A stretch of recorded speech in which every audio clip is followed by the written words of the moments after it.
Good morning, everybody. Good morning, everybody. This is not going to be your usual spiked coffee in the morning. I am going to be giving y'all the inner city press's take on what's going on in the courtroom. I know y'all cannot see that. Let me see if I can turn this off real quick. Hold on. Boom. All right, y'all still, I can't zoom in. But this is where I will be giving y'all update from for today. Hopefully by tomorrow it won't be. I could use this probably as like some type of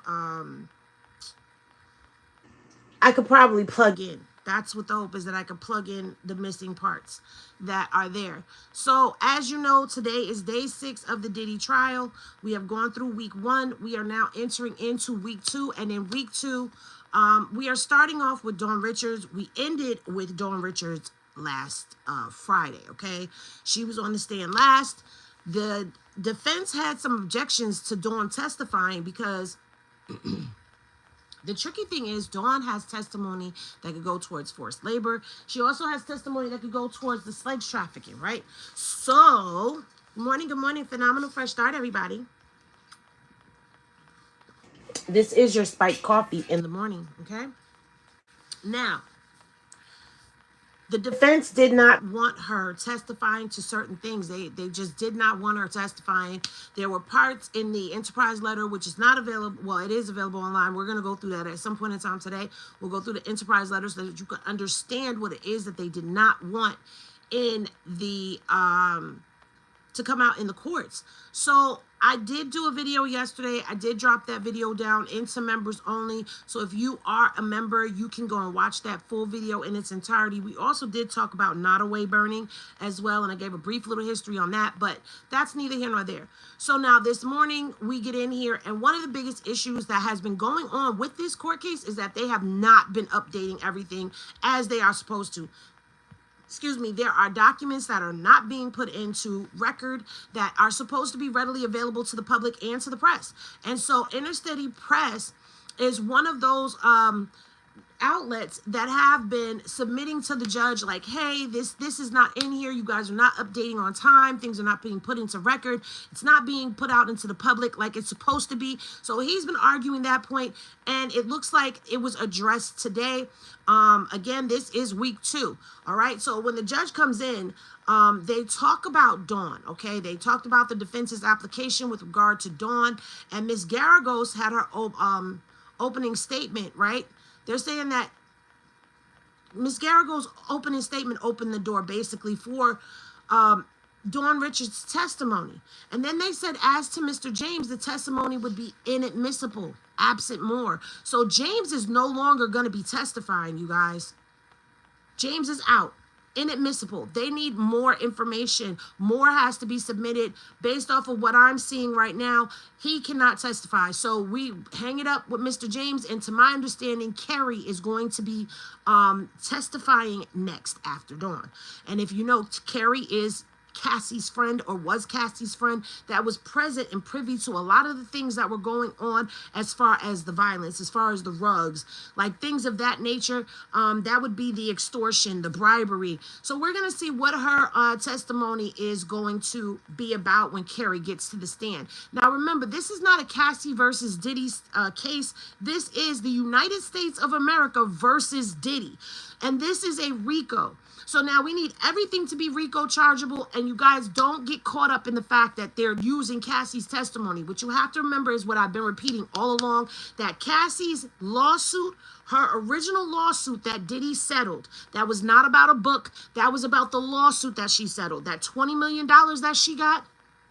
That's the case that the government is basing their RICO off of. So, and that's just what I'm going off of, because if you remember going through the Cassie case, a lot of the stuff that was in the Cassie case is the stuff that's being testified to right now on the stands. So when it comes down to the documents that are being placed into record, they are not. And the judge addressed that, and the judge is telling them like, look, okay,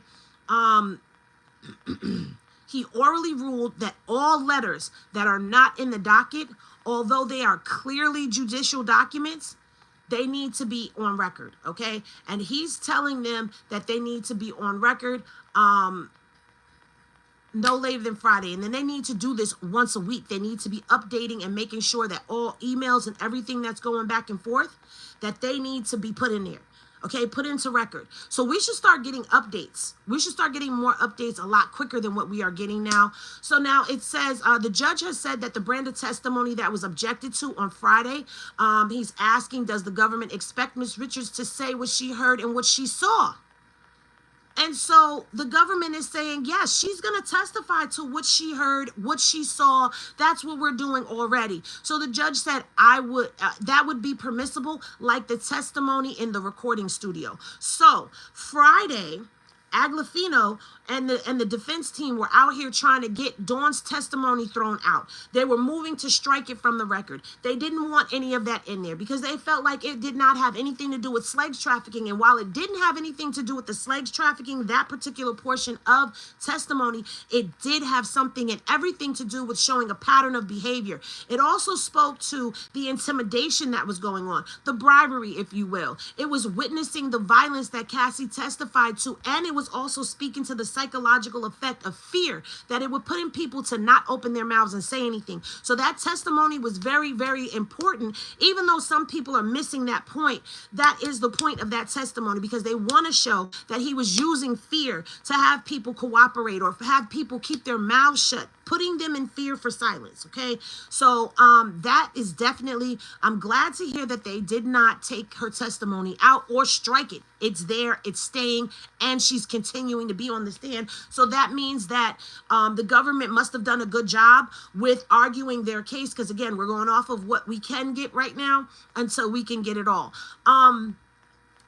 The government must approve their case that, look, okay, this is what it's categorizing under, but this is what we're showing. And that's important for them to show a pattern of behavior. And that's something that all of you that fall under the sound of my voice, that follow me over here on YouTube, that are following this case, that are following the case with me, I need all of y'all to remember that that is what we are looking at now. We are looking at a pattern of behavior. Cassie has already testified to the foundation of everything. The foundation is laid. The foundation was the bribery, the arson, the extortion, the violence, the slaves trafficking, all of that. The foundation was already laid down. So now it's just a matter of building on that.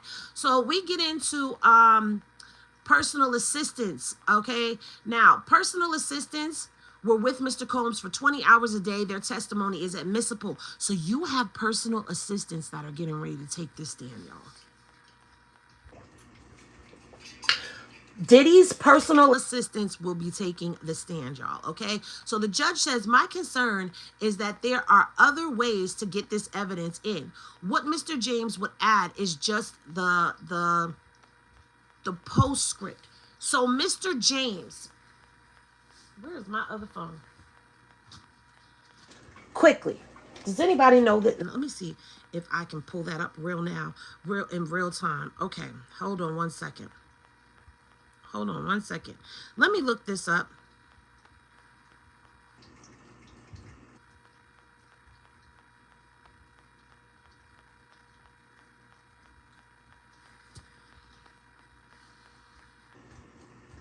Okay, so for those of y'all who were asking me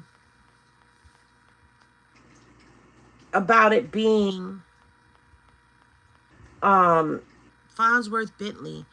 Farnsworth Bentley's last name is Watkins. So that is definitely not him. I'm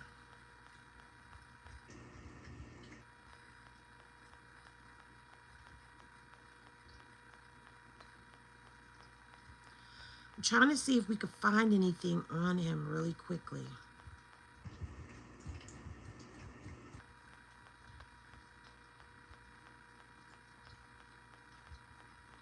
Okay. David James was Diddy's personal assistant.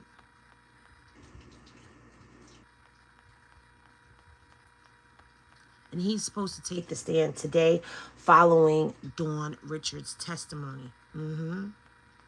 So now they're arguing at this specific moment about bringing him in, even though the judge is saying that it was inadmissible. They're saying that, Judge, he was with him 20 hours a day.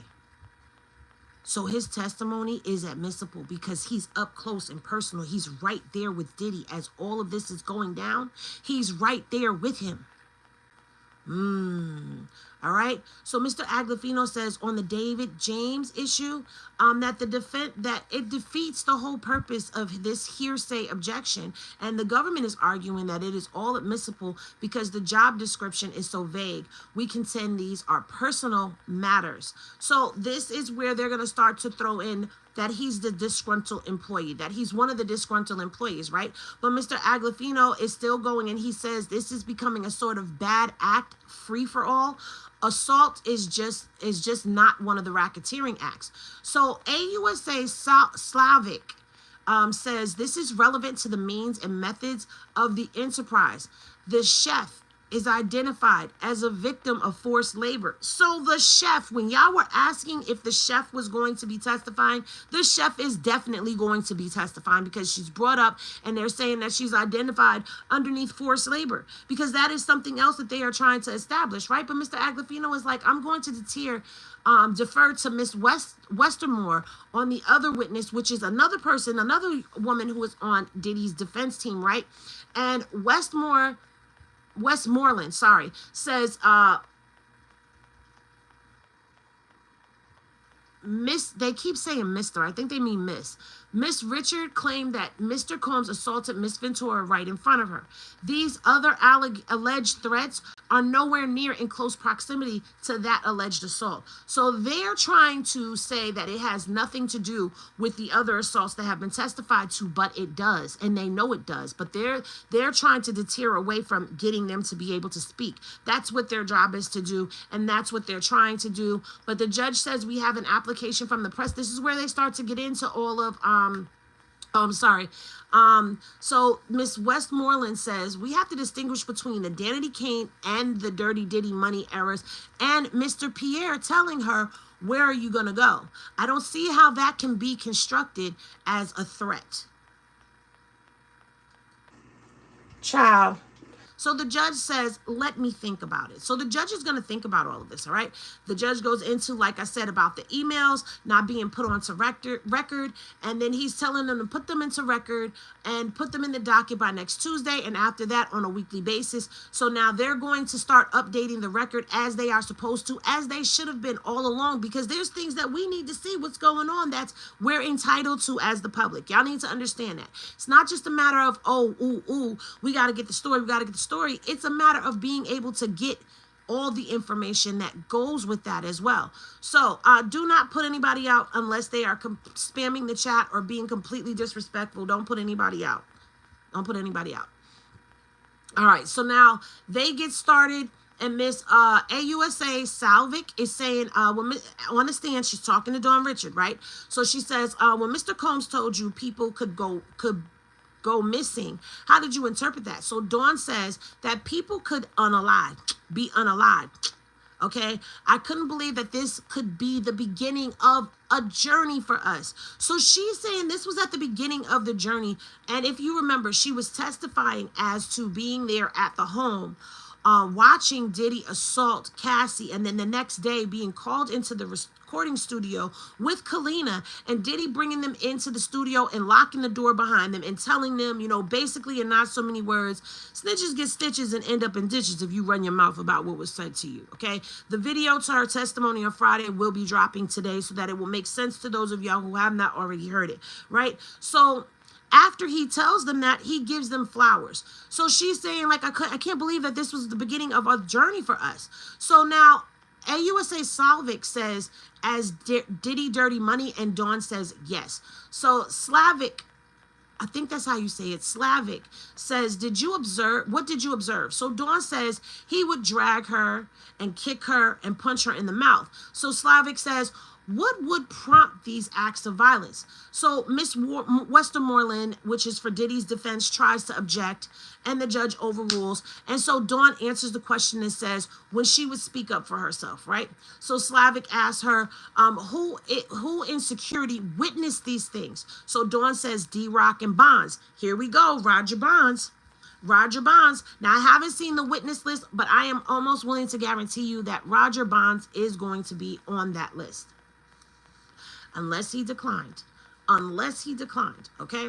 So Slavic says, where did Miss Ventura get hit? So Dawn says her knees, her face, all over. Slavic, did there come a time when you were in New York for a festival? So Dawn says, yes, Central Park. Slavic says, in the residence, what happened? Dawn, so they must have established like where they were at, and they were at the residence. So she asked her at the residence. So now we're in the New York residence, okay? Dawn says he punched Cassie. She came in the bathroom crying. You could see her upset, like she was hurt. So Westmoreland steps in and objects again. So AUSA Slavic says, what injuries did you observe? So Dawn says a swollen eye. Slavic says, why do you remain with Miss Ventura after the incident? So Dawn says, I wanted her to feel supported. Slavic says, what's this? They show a photograph. Dawn says that's the Central Park event. And it's a photograph of Cassie with sunglasses on. And Dawn has sunglasses on too. So Slavic said, why'd you wear them? Why'd you know the sunglasses? So Dawn says solidarity. So basically in the photo, it shows them at the Central Park event. Both of them are wearing sunglasses. Slavic is asking her, well, we know why she was wearing the sunglasses, because apparently she must have had a black eye, right? Because this seems like a recurring thing where Cassie had black eyes and was covering them up. This is what's being alleged, all right? So Dawn now says that she wore the sunglasses so that she could stand in solidarity with Cassie, so Cassie didn't feel alone. Okay, which I can see, you know, that's making it seem like I see you, I know what you're going through, right? So now Slavic says the next assault, who was there? So Dawn says D-Rock, Capricorn Clark, and Harv Pierre, all right? So Slavic asks, who was Mr. Pierre? Dawn says at Bad Boy. I guess they asked where, I don't know, but she says at Bad Boy, answering to Sean Combs. So Slavic says, did they do anything? Dawn says, none of us did anything. So again, it goes back to speak to how they're building the enterprise, okay, by saying that he ruled it with fear. Nobody said anything. Nobody told. Do you understand that when Cassie opened her mouth and started this lawsuit, that it opened the door to people being able to come out and speak now? It was like when you watch The Wiz. Remember when Eveline got flushed down the toilet and then all the people unzipped their costumes and it was a brand new day? That's what it's seeming like, okay? Busta Cuts, you must love it here. Anyway, y'all ignore Busta Cuts. Let him talk in the comment section. It's cool, you guys. It's cool because we're going to get the Diddy supporters who are being paid $20 an hour to wear free Diddy shirts and probably $20 an hour to come in and, you know, go into podcasts and say what they say. And it's cool. You can stay. Just don't be disrespectful or else you'll get booted the hell out. That's the rules. All right. So Dawn says, so now we go into, after New York, they go into LA, right? So Dawn says, when we drove back to LA, he slapped Cassie in the mouth and told her to shut the fuck up, okay? Slavic says, how did the passengers respond? Dawn said we stayed silent the rest of the ride. I asked myself, this is Dawn still, if he did that to somebody he supposedly loved, what would he do to an employee? So I'd approach Mr. Combs with softness. That's important right there. Do you hear that part right there? She's watching what he does. And what she just said, that's why a lot of people don't say anything. Because she just literally said, if he's doing that to somebody he loves, what would he do to an employee? What would he do to somebody that he doesn't have any love for, no type of connection with, no, none of that? So,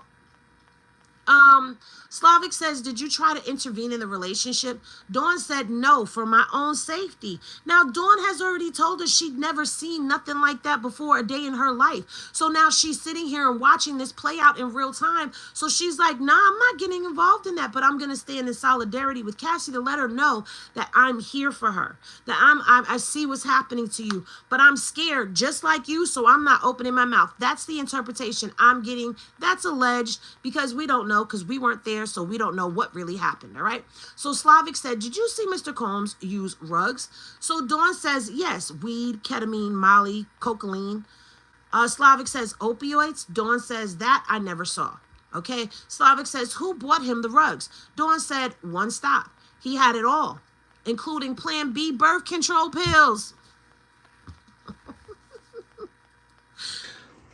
What? He had somebody giving him weed, ketamine, Molly, cocaine, and Plan Bs. I didn't even know Plan Bs leaked out into the streets. But the Plan Bs clearly leaked out into the street. All right. So Slavic says, did you see Mr. Combs with a... And so Dawn says, yes, hand. Okay. On his lower back. Slavic said, who asked, who else had guns? Well, I said it, whatever. All right, so Dawn says, security, D-Rock and Bonds. Slavic, what did you do after Bad Boy? Dawn said, sing. Whenever I got momentum, I'd get a FaceTime from him. So she kept singing. But whenever she started getting traction, she said she'd get a FaceTime from him. Slavic, how would you speak to him? Dawn said, very soft. I'd always call him bro. Slavic, why did you not disclose the abuse you'd seen? Dawn, I was told not to by Mr. Combs and Harv Pierre. Slavic, when did you speak out? Dawn, 2024. I saw Miss Ventura take the stand and tell the truth. And so Westmoreland was like, objection. Objection. The judge sustained it, and Slavic said, did you see Miss Ventura file a civil lawsuit and then file your own? Dawn says, yes. Now it's cross-examination, and Diddy's team is coming, okay? Diddy's team is coming. Here comes Westmoreland, okay? She says, are you aware there's a motion to dismiss your lawsuit? Which there is. They are trying to dismiss. Diddy's defense team is trying to dismiss Dawn's case, okay? So Dawn says, I have civil lawyers. So Westmoreland says, you sat with the prosecution and you alleged, and your allegations have changed. Dawn says, I've been consistent, which is true because what you get from her case, when you read her case from beginning to end, you get the same story that you're getting here on this stand. Let me tell you something. I never came in here and disrespected you or the chat. You seem to be very passionate about this trial. You speak intelligently. Opinions are not wrong. I have not said anything to you, busting cuts with a twist. I haven't said nothing to you. In fact, I said you must like it here. But I haven't said anything to you. So I don't know where that's coming from because you're talking to me. You said, let me tell you something. I never came in here and disrespected you or the chat. So I don't know what you're trying to do here, but you're not going to derail me. Let me get back to what I was doing. All right. So Dawn has been very much consistent. So Westmoreland says, you testify he attempted to hit her about the eggs and Miss Ventura dropped down into the fetal position, right? So Dawn says, yes. Westmoreland says, did you ever say you heard a pan hit the wall? You didn't see it. Dawn says, I don't recall. So it looks like she's trying to say, well, did you hear a pan hit the wall? Anyway, Miss Westmoreland goes on to say, would you agree with me? It has been hard for you to keep your story straight with respect to the eggs incident. Dawn says, I told it as close as I could. Meaning she told it as close to what she could remember, as close as she could, meaning what she could remember, right? Westmoreland says, the day after you say Mr. Combs said people go missing, oh, the day after you said, Mr. Combs said people go missing. So Dawn says, yes. Westmoreland says, let's do to your own interview. Oh, let's go to your own interview on March 18th, 2025. You didn't say anything about Mr. Combs told you people go missing. Dawn says, I don't recall that. Westmoreland says, no worries. I'm going to show you a document for the parties only. Page 5. So Westmoreland goes in and says, isn't it true the first time you said this was a week ago? Would you like me to show you your previous interviews? Dawn says, I know what I said. So Westmoreland says, you said Mr. Combs made an unaliving threat, one that you didn't recall 7 times. Westmoreland says, let's move to alleged incident before the Central Park concert. You are aware there was a camera crew. Dawn says, not in the bathroom. Westmoreland says, you were filmed in the park. Are you aware of the video, if the video has been turned over? So Dawn says, no. So now they're coming at her saying, well, we've got proof of a video. All right, when was that posted so I can see how far do I need to refresh? 10:36 a.m. Okay, so there has definitely been more. Hold on.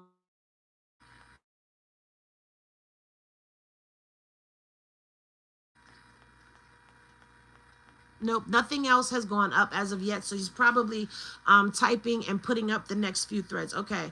Now, so far what we have heard based off of what Inner City Press has been giving to us, we have heard that Dawn has definitely witnessed some violence, has experienced some things, has been threatened. She has named names. She has named Harv. She has named D-Rock. She has named Roger Bonds. She's named people, other people who have witnessed this stuff as well. Okay. Now the defense is coming in. The defense's job is to try to tear down her story. But while we wait for him, I want to really quickly for my own self, because I do believe that I already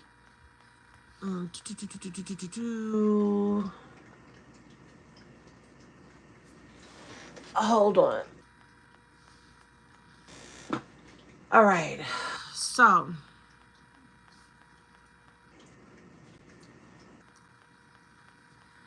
they're going to try to poke holes in her story as best they can. That's what they're supposed to do, okay?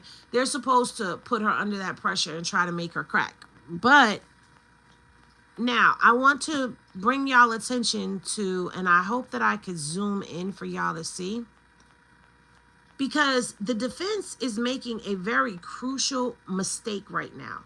And I'm going to tell you how they're making a mistake, because they're saying that she never discussed the egg situation. That's what they said. Let me go back to it, and let me go back to what she just said.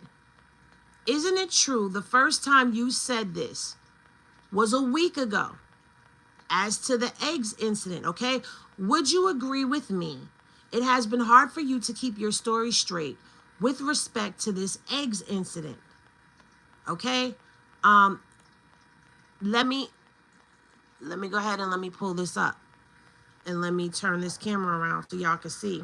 Now I am going, listen, I'm trying to do this as best I can. About to knock my computer over. This is where I'm getting this from. This is her actual lawsuit, okay? So in the lawsuit, it says she brings this up, okay? I messed up somewhere. Hold on. There I am. I'm like, what the heck? I can't see myself. All right. So in her personal lawsuit, she says initial recording for Diddy Dirty Money album Last Train to Paris took place in Mr. Combs' home in Los Angeles, California.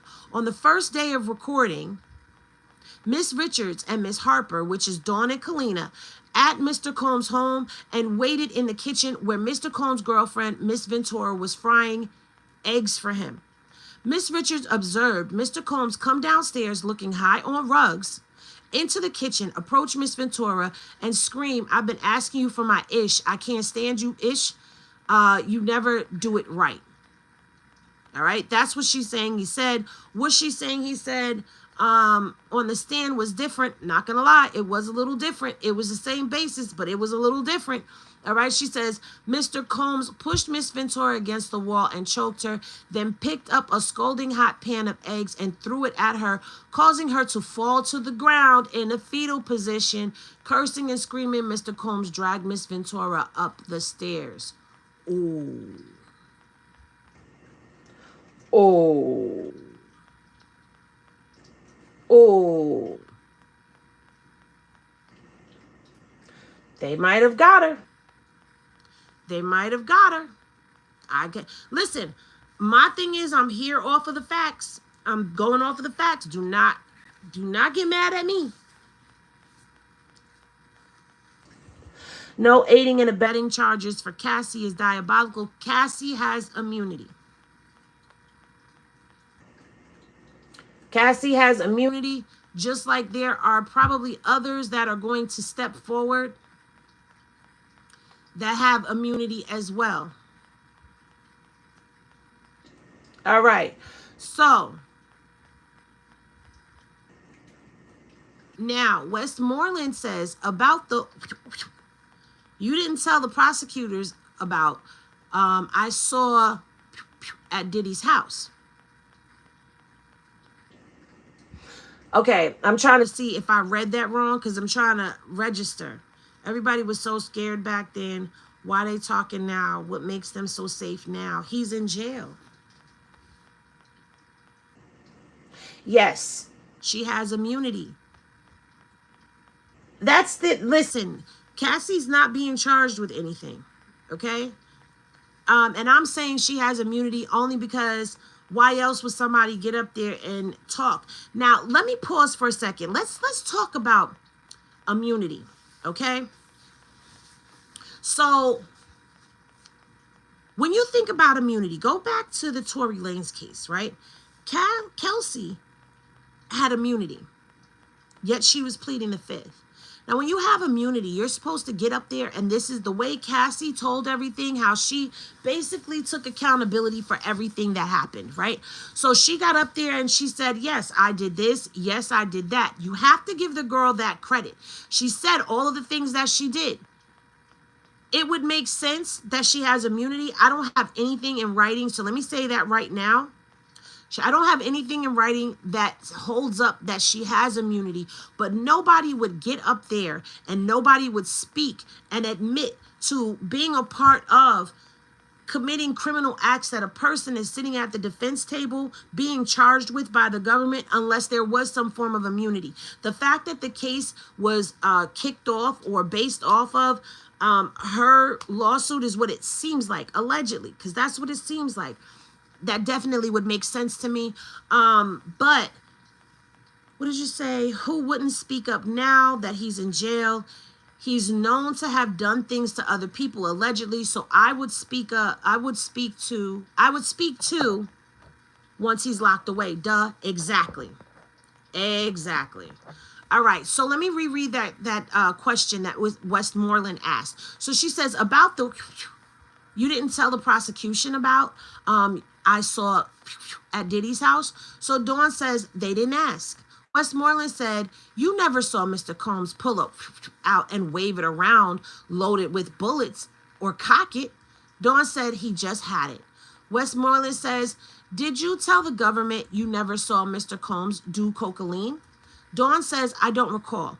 Westmoreland says, your testimony has changed on quite a few things. Dawn says, as time progressed, I remember more.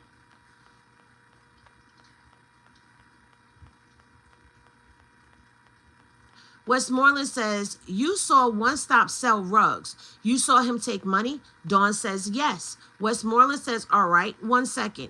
Didn't you tell the government you never saw anyone pay him? So you lied, right? Dawn says, no. Ooh. Dawn is coming. They're coming for Dawn's credibility. They're coming for Dawn's credibility.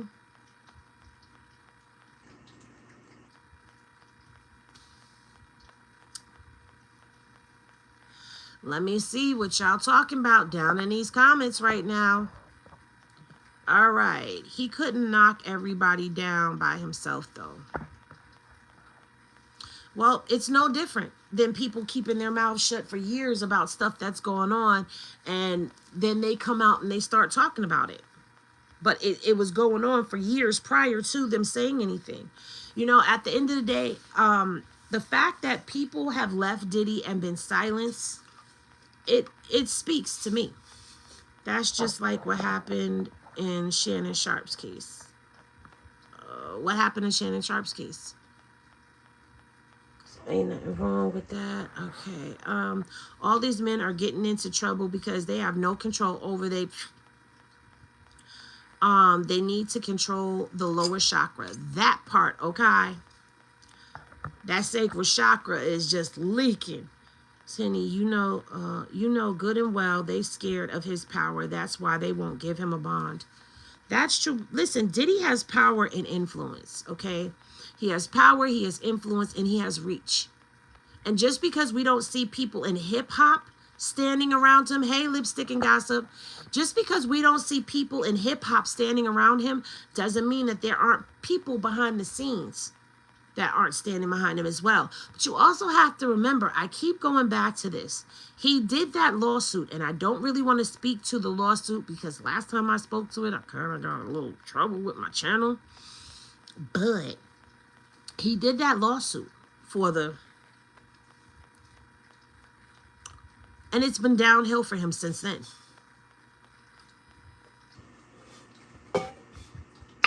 We've spoken about this a lot of times. We've spoken about how power is given, and then when you go against the grain, power is taken away. But it also because, okay, I have a question. Is Gene Deal going to testify? I don't know. Gene has not, as far as I know, alluded to whether he's testifying or not. Meaning he hasn't denied it or confirmed it. I try to catch him when I can while this is going on because Gene Deal has been speaking about this for a very long time. He's been telling people about how Diddy is as a businessman. You know what I'm saying? How he doesn't listen and how he puts people in dangerous situations and all of that. I mean, Gene Deal has come out and he said that because Diddy did not listen to him, that's the things that happened with Big is what happened with Big, all because of his arrogance and him not listening. So right now they are at a sidebar. Okay, so that's what's holding up things. They are at a sidebar right now. They should have told back then. Now everybody wants to say this and that now, and Gene Deal must have fired him. He must have fired him when he worked for him. Why would you say that, Janine? Gene Deal left. And he's said that several times. You could best believe it's hella money being laundered in the defense for Diddy. Yes, he's paying hella money for his defense team. He's got, what, 6, 7 lawyers?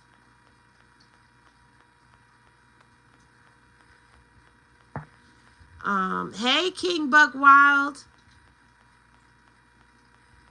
Who was the worst now, Suge Knight or the Diddler? I think they about even. If we're going off of what the government is putting out there, it might be about even, okay? And it would make sense now. Listening to all of this, that's the poll. Let me put the poll. That's the poll. Thank you for that question. We're going to ask the people, who was worse? I'm going to ask y'all that. I'm going to ask y'all that. Get ready for a poll, y'all, because you know if Uda come in here, he's going to be on my neck.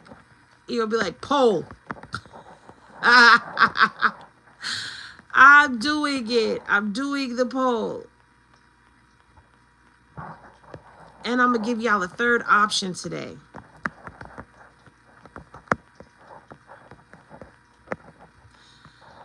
Okay, so we're going to talk about this Suge Knight and Diddy, okay? So the poll is now there. In order to participate in the poll, tap the bottom of the screen. Make sure y'all are double tapping the screen. Everybody double tap the screen and get the likes up.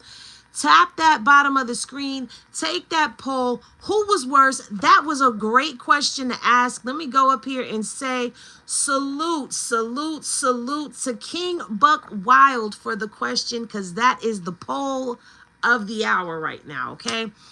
He said he would if they stepped to him, but I doubt they will. Plus, Gene wasn't around when Cassie was with Diddy. Right. Gene was gone already when this stuff happened with Kitty. But you know who, Cassie, you know who Diddy was, who he was there for?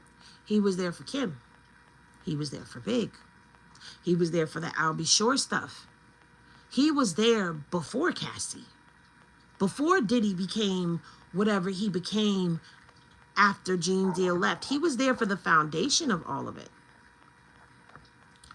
saying because Suge mentored Diddy before they fell out. Now, it makes sense to me as to Diddy and Suge feuding, because I'm not gonna lie to y'all. Back when they first started going back and forth, I was like, now why would Suge mess with Diddy? I don't see Diddy being a threat like Suge was. If Diddy and Suge walked in the room, I would be more likely to like be like, hey, Suge, like, let me stay over here. I would be more likely to be like that than I would be, hey, Diddy. You know what I'm saying? Add Meg to the poll. This isn't about Meg, though. We're not talking about Meg yet. That's what I'm talking about. Third option. Yes, there's a third option, okay? There's a third option. Because sometimes you just don't know. All right, so Westmoreland, they are back. This was 6 seconds ago, but I'm going to finish what I was saying. So if Diddy was doing all of this behind the scenes and he was this gangster who was blowing up people's cars and running down on people and going in the safe and grabbing the straps and running down to run up on Suge Knight, he was gangster. Diddy is done. It's a wrap. He should take a plea deal. Who's next? Jay-Z? Oh, baby, I have no idea. Right, Miss Pammy? But Gene Deal also said he's the one who let it slip that Big was leaving Bad Boy, Henny. Yeah. Yeah. That's the backstory, that Big was leaving Bad Boy because his contract was fraudulent. Like, he had a no good contract. Like, most people got no good contracts. Why do you think Pac passed away and the estate, his mom did not get all of the estate, okay? Because there wasn't an estate.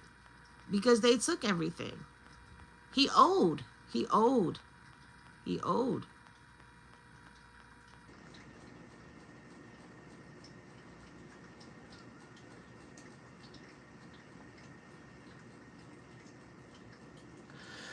All right.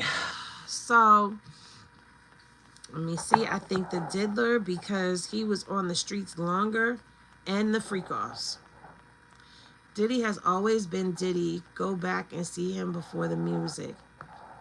Suge warned us a long time ago about Diddy. Back when Tupac's label denied his album cover art and lip locking with Quincy Jones. Allegedly. We don't know if that's true or not.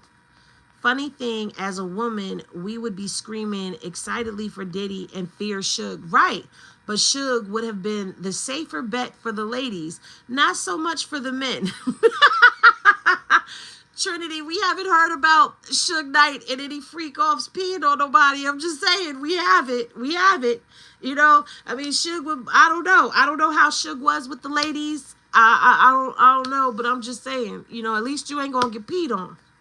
I'm can't say allegedly because it was said in court and they didn't object to it, and Diddy ain't denying it, so Diddy did it. He was playing swordfish. Oh, God, I can't believe we're talking about this. Diddy got the blueprint from Suge, but we seen how Suge movie ended. Yeah, Suge, I don't know. He trying to get out, but I don't know if he going to be getting out, y'all. I think Diddy had white, powerful folks behind him, and Suge was more street juice. That, yes. Suge crawled so Diddy could run. I never liked Diddy. Every time I saw him on the screen, I'd roll my eyes and wish he sat his ass. Son, oh! Diddy had political power and Suge had street intimidation power. That's a good analogy. That's a great analogy. I'm pretty sure Vanilla Ice don't like Suge Knight freak off. He ain't freak off, Anthony. There wasn't a freak off. What he did was he hung, didn't he hang Vanilla Ice upside down or something like that? I can't remember, but poor Vanilla Ice baby. Do do do do do do do do.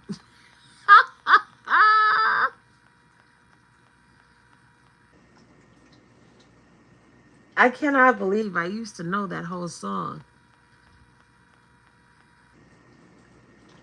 Hold on. I'm trying to see, did he post anything new? No, I don't see anything new. Okay, so Westmoreland they are back. So they already talked about the rugs. So they went to the sidebar. So now Westmoreland is asking, I don't know why I'm looking over. Like, okay. Westmoreland asks, it was you who reached out to Mr. Combs to work with him again. Dawn says yes. Westmoreland says, but he had threatened you, right? You asked him to work with you again? Dawn says yes. Westmoreland says, okay. Why? What is the possibility of why she's reaching back out to him?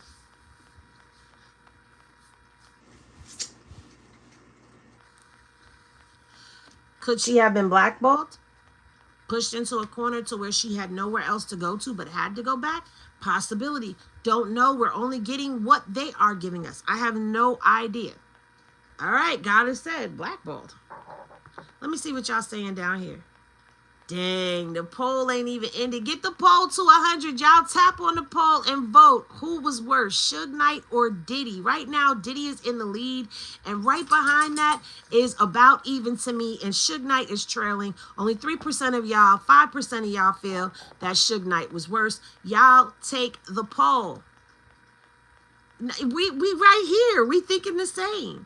If Suge never would have hung that man over the balcony, he never would have got The Chronic, Snoop Dogg's first album, or NWA.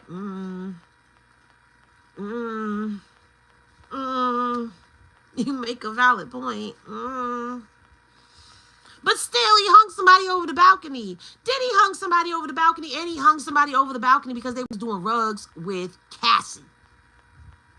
All right, inner city press, what are we doing here? Because, you be all over the place sometimes with your threads, and I'm trying to follow your threads, and your threads ain't threading this morning for me. All right. Let's see.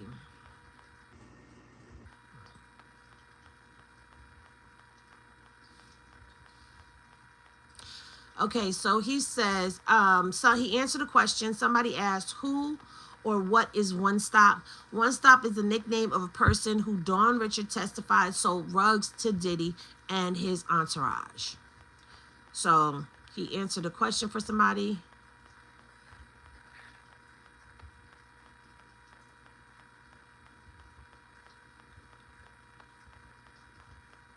Come on. All right, I see something now. Hold on, you guys. We got an update. We've got an update.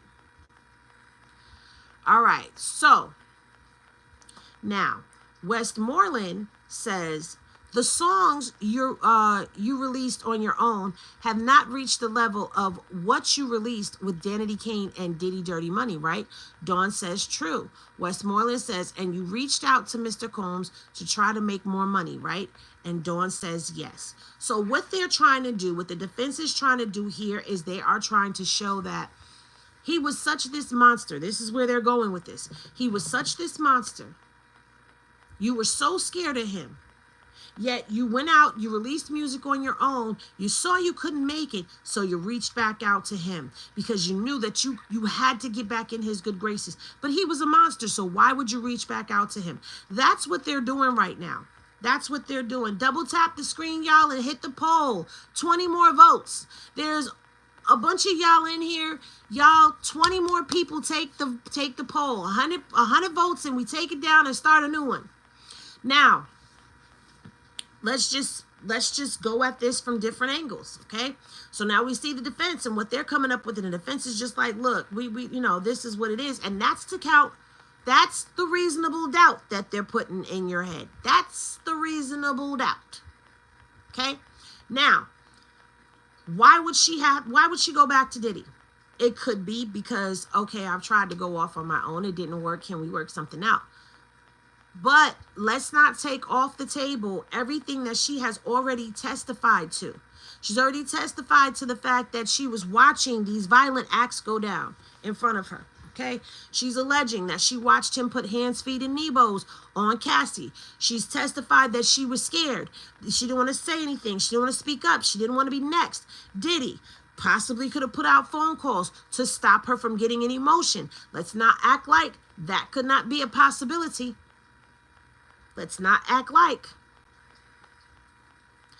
Tell me anybody who has been successful the way that they were successful when they left Diddy. And there have been people that have left Diddy. Let's go back to the whole free the locks. What happened to Mace when Mace left? Mace ran to religion. And then we didn't hear nothing else from him. We're only hearing about Mace now because of the podcast that he has with Cameron. But Mace, we didn't hear nothing about Mace. Let's, Craig Mack, Flavor in Your Ear, he left. What happened to him? Ran to religion. We ain't hear nothing else from Craig Mack. The Locks left. The Locks still continue to put out music, but they didn't have that same height. And I love the Locks. They're the home team. 914 all day long. Okay, salute to the Locks. But they had to go on a whole campaign just to be released from him. Mace had to chase him down and confront him at a radio station for him to be released from Diddy. Diddy don't take releasing people too kindly. And for a little while there, Mary struggled. Didn't Mary have to go make up with Diddy and kiss the ring? Just saying. Real is like Sarah and Babs ain't gonna say ish, and they know everything. That's a truth. That's a truth. I have not heard Babs. I have not heard. No, Sarah has said something. Sarah has come out against Diddy. Yes, she has. If you're talking about Sarah from Making the Band, Sarah has for sure come out against Diddy. She has, if I'm not mistaken, she has a suit of her own, or I have to go look into that. But Sarah's daughter, she put a lot of things out there as well about some of the stuff that her mother dealt with at the hands of Diddy. Bentley is one. We need Farnsworth Bentley to speak. Locks ran down on Diddy too at the radio station. That's a fact. Chopper did an interview and said Diddy is weird, but never did any slaves trafficking. Says someone who was arrested for slaves trafficking. Think about that. Or did you not know that? Chopper was arrested for that. All right, y'all, come on. We need two more people. Take the poll. Tap the poll. Double tap the screen. Tap the poll at the bottom of the screen and vote. Who was worse, Suge Knight or Diddy? One more vote. One more vote. Chopper did an interview and said Diddy. Oh, I read that already. So now they're at another sidebar, guys. I don't know what all this sidebarring is about, but it says, can we have a short sidebar? And it is not short. Still wondering why the sides, legal arguments to the judge, judicial documents will go into the docket on a week's delay. We'll be doing weekly. Okay, he's doing a weekly. They're back at a sidebar. There's a lot of sidebars going on. But she piped all that talk down when it came out. She was sleeping with Fred and Diddy when she was married. Yeah, Chopper put that out, didn't he? If I'm not mistaken, Chopper spoke about that. And Fred tried to clean it up. Fred tried to say, oh no, we was just friends. Chopper said, no, they wasn't. It's a lie.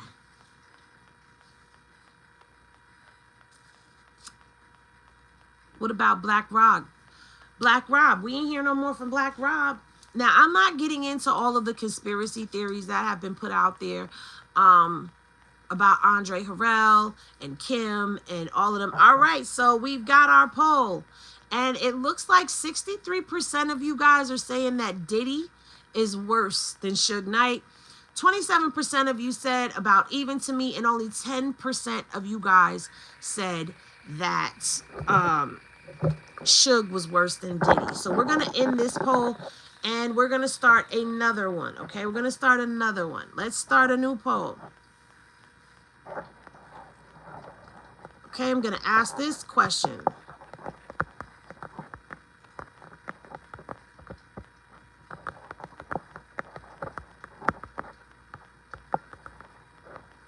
This would be interesting.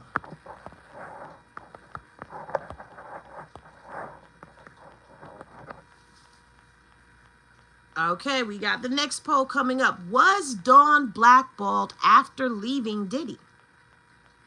Was she blackballed? What happened to G Dep and Mark Curry?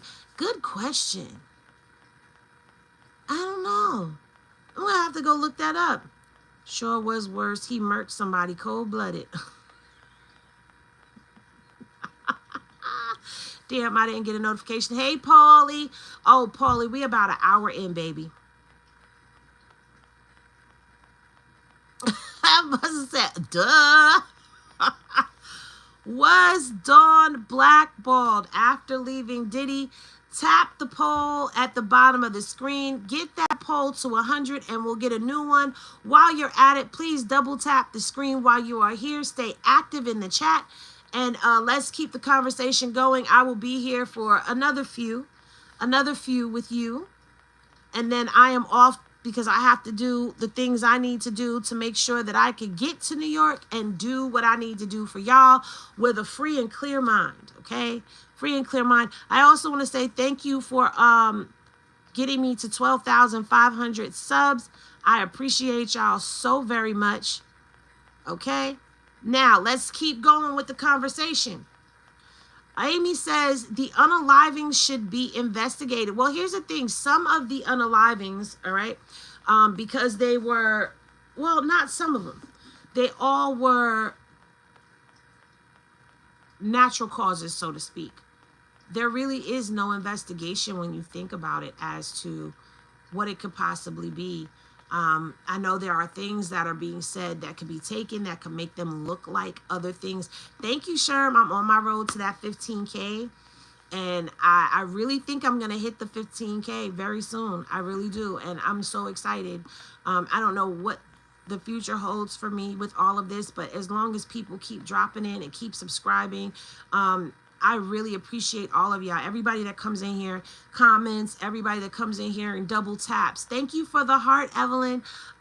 Just interacts. Those of y'all who look for my content, who stay on the content. I could end a live and go right back live and y'all right back here. No matter what it is that I'm talking about. I could be talking about Krishan. I could be talking about Whack. I could be talking about DDG and Haley. I could be talking about Diddy. I could be talking about just some real life stuff, just kicking it. And y'all will come. I appreciate y'all that are really here for the content.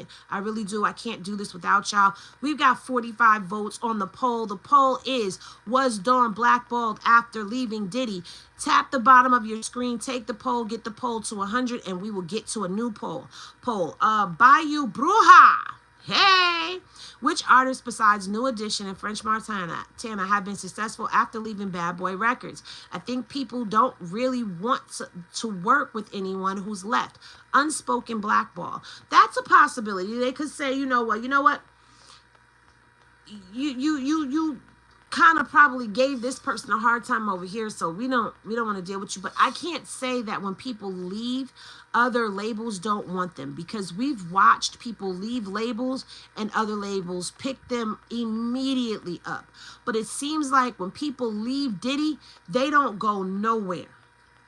The only person who's been successful at leaving Diddy was Mary, but even Mary had to go and kiss the ring, so to speak, in my opinion. That white girl from Danny Kane, Aubrey, went on Baddies Caribbean and was so petrified to answer questions about her and Diddy that Natalie had to take her off the show. She was scared. She wasn't answering those questions on there. But Aubrey has definitely been somebody who has been very vocal about Diddy and the things that he has done. And I am surprised that they did not bring her on. That's what I'm talking about. Diddy record label specifically.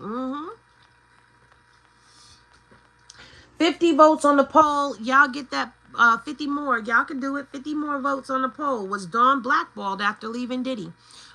Mary was never under Diddy. Puffy would no. Do your homework. Do your research. Mary was under Diddy. Diddy discovered Mary. Mary was a part of Uptown Records. She was under Diddy, just like Jodeci was under Diddy. They were a part of Uptown. The story goes, Diddy tried to create Faith, make Faith the new Mary, and that caused a problem. he and Mary had a fallout.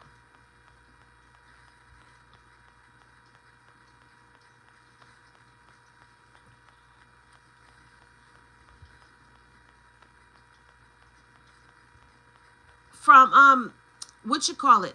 From Jersey Shores, right? Sherm?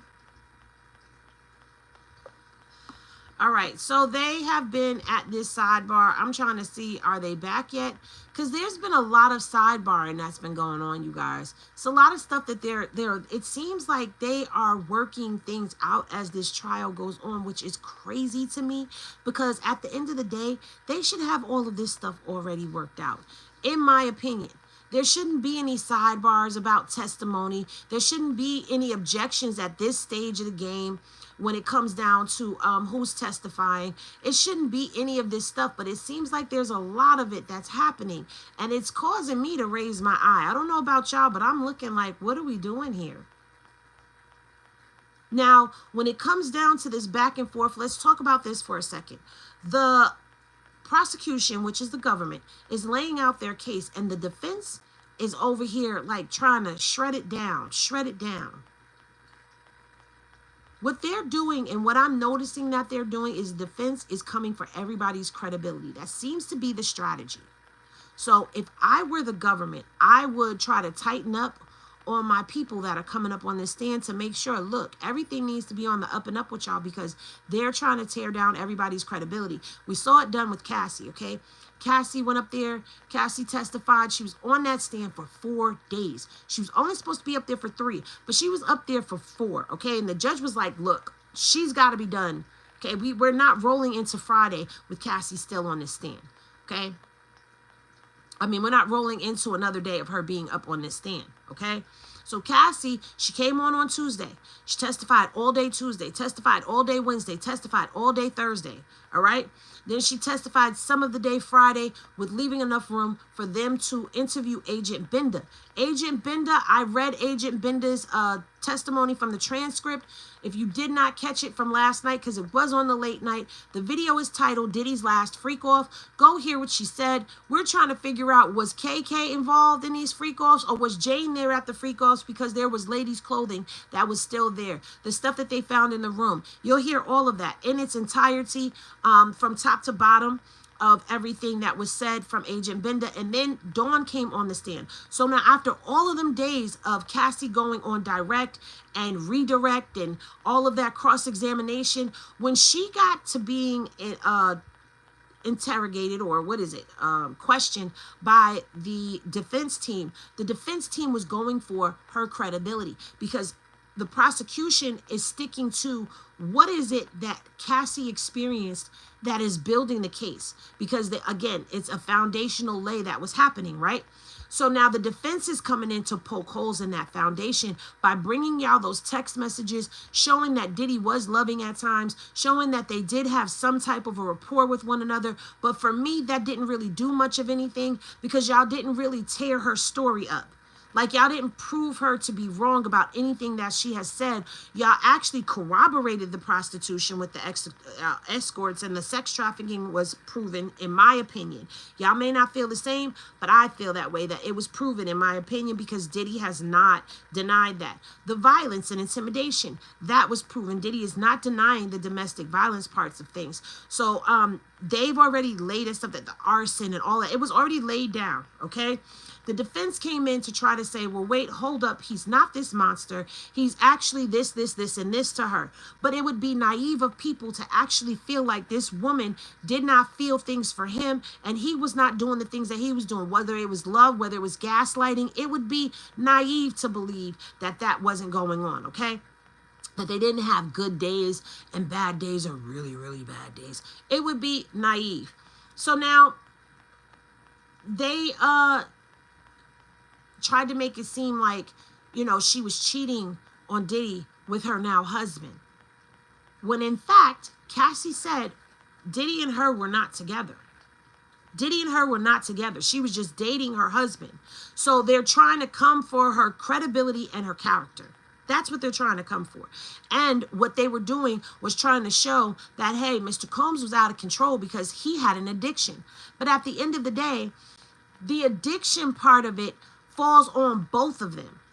It falls on both of them. So for me, what the defense did was put his addiction on display to show how out of control he was. And when somebody is out of control on drugs, yeah, there's things that are going to happen. There's things that are going to go down. So for me personally, it did not do anything as far as tearing Cassie down. But now when we get Dawn up here on this stand, we get Dawn up here.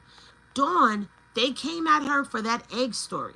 That egg story that she told, while it's similar, it's not exactly the same verbatim as from her lawsuit.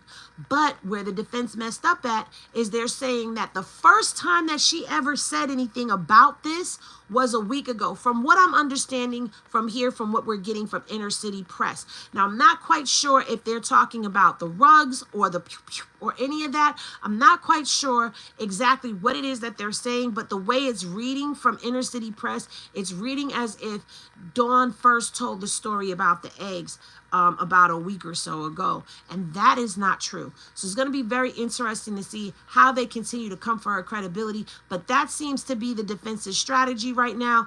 They don't have to prove innocence. The burden of proof is not on them. The burden of proof is on the government. So the government has to build their case, and they have to make sure that their case is solid, because if they keep going at the rate that they're going, it's not going to look too good. You understand me? And then we still haven't gotten through Cassie's whole testimony with what she said all the way verbatim. Over here, we haven't gone through it. But we've gone off our inner city press. But as we see, inner city press is giving us pieces of the testimony, and they're giving us the parts that people are going to want to be interested in. Y'all, 70 people have taken the poll. Y'all take the poll. Hit the poll. 30 more people. We've got that in here. 30 more people. Hit the poll so we can change the poll. Because I want to ask y'all some more questions. Get that poll to 100 so we can end it. The last poll that we did was who was worse, Diddy or Suge Knight? And 63% of y'all said that Diddy was worse. 27% of y'all said they're about even. Or 37 of y'all. And then 20-something of y'all said that Suge Knight was the worst. All right, so now they're back from their sidebar, and the first question that they're on a redirect. So Westmoreland is no longer questioning Dawn. The government is now back questioning her. So Slavic, I believe that's how you say her name, says, why did you file your civil suit? So Dawn says, when I worked for Sean Combs, I had no sleep. The conditions. So Slavic says, in every meeting with the government, did you say that Mr. Combs beat Miss Ventura? Dawn says yes. So they're getting back to the fact that, okay, all of that aside, we need to be able to establish that there was intimidation that was going on there. So I don't know what's going on in the courtroom right now, but I think it would be safe to say that at this particular point in time, it would be best for the government to come out. In my opinion, this is what I would like to see as a person who is spectating this. I would like to see the government come out swinging. As far as you watched him be violent towards Cassie. You've testified to how that made you feel. You testified to feeling intimidated and fearful. Speak to that fear that you were feeling. That's what I would have them go in with. That's what I would like to see them speak on. Because right now, it's like we keep going back and forth. And while the defense has seemed to be a bit redundant, especially when it came down to reading off different text messages, after a while, it was just sounding like it was repetitive. The judge was even becoming a little flustered from what I was reading. The timeline will prove that Cassie wasn't in a relationship with the husband then. Also, the mom getting on the stand will confirm that. And that's what I'm saying. That's what I'm saying, Nino. Cassie was dating the husband. Dating and in a relationship are two different things. There was not a commitment there. She was also not with Diddy at the time. She said that her and him were not together at the time when she was dating her now husband. So there was no crossover that they're talking about. They made sure that they put a spotlight on the fact that, oh, the night that you were having slags with Diddy, didn't your now husband call you on FaceTime? And you know where they're getting that from? They're getting that from Diddy, because Diddy has sticky notes and stuff, and he's writing stuff down, and he's giving it to the defense so that they could go and ask these questions. So this is where they're getting that from, because those little details are things that he's putting out there in the moment. So now when they get ready to go up there and do their cross-examination, he has already given them what they need, what he wants them to say, and how to go at them. And the crazy part about it is Diddy knows these people because they worked for him. Diddy has been around them. Diddy has studied them. Diddy knows every move that has been made. And he's also keeping track of every foul that everyone has done towards him as well. Because that's what people who are in those type of positions, they actually do. They sit and they keep count of every foul against them. So, I mean, trust me, to sit up here and think that Diddy, even in his addicted stages, does not have intellect. No, he does, because you got to think about it. Even though he was on all types of substances, he was still running billion-dollar companies. He was still conducting his business. So that means that he was a high-functioning addict at the time. So you got to understand that he's not just some dumb dude off the street. This is somebody who's very calculated. You don't get to where he got without being very calculated and strategic. Now, you want to talk about 48 laws of power? That's a man that moves in 48 laws of power. Him, Jay-Z, 50 Cent read the book, lived by it, and have been successful at it. So anybody that sits up here and feels like he's just don't fall for the optical illusion, because the optical illusion of right now, what they're giving us with the white hair and all of that stuff. Remember, Uda came on and Uda told us, 87 votes, y'all get that to 100 and double tap the screen, please, and thank you. You got to remember, when Uda came on and spoke to us, Uda said he's got the white hair and the white beard, and he's wearing like whites and beiges and these colors where it's looking very uniform. Very plain. Older gentleman. Looks harmless. But he's not. And he's sitting there passing these notes. And a person who can sit and pass notes and pinpoint different things, tell me that's not a person who's not keeping track of every foul. And Diddy knew that that was Kevin that was messaging Diddy's phone, because yes, it was a personal trainer. Let's talk about that for a second. Kevin Fine was hired as her personal trainer by Diddy, and Diddy was paying him, and Diddy wanted his money back. When he found out that Cassie was sleeping with him and they were together, Diddy wanted his money back, and he was demanding that he get it back. Here's the thing. Where was Cassie going to go? Where was Cassie going to go? She tried to go outside. She tried to go out and go be with Kid Cudi. Kid Cudi lost his car, and Diddy said, what car? According to Diddy, he ain't never have a car. He ain't got no car. He ain't got no car, man. Roger Bonds, I played for y'all the interview he did where he said Cassie would talk to them about the things that Diddy did to her, but then she would go and turn around and tell Diddy that she spoke to you. And then there would be consequences for them. Only person she could go to is somebody that was close proximity to her. And Kevin was not a part of his team. Kevin was somebody from the outside that was hired to do work inside with her. So she could confide in him. She could talk to him. Being her trainer, if Diddy is putting hands, feet, and knee bows on her, wouldn't you think that Kevin would see bruises, note soreness? Like, you're supposed to be training. You move one way and you see a bruise on a person, and you start seeing a pattern of seeing bruises as you're working out with them. And he was doing yoga, if I'm not mistaken, with her as well. Now, you're seeing this stuff. Eventually the conversation is going to come up. And the more she saw that she could trust him, she could confide in him, the closer they became. When a woman is in a situation like the one that Cassie has described as being in, they're looking for a savior. And Kevin was her savior. He was her savior. Yes, 50 wrote the 50th law of power. I think he has nerd syndrome and a little pecker. You know what? Let's be honest. Dawn been shown us her jealous, envious, crybaby ways. Back when she was auditioning, just look how it was written all over her face. She piggybacked in a situation that she wasn't even smart enough to coagulate herself like Cassie. Who are you talking about? You talking about Dawn? Kevin was the only one he couldn't threaten or intimidate to leave Cassie. That part. And it was the fact that Diddy didn't even know. I think that's the part that really got to him, was that she left him. Not for another celebrity. Not for somebody in the industry. She left him for a regular, everyday Joe that had a regular job. A personal trainer. All right, y'all. 2 more votes and we can change the poll.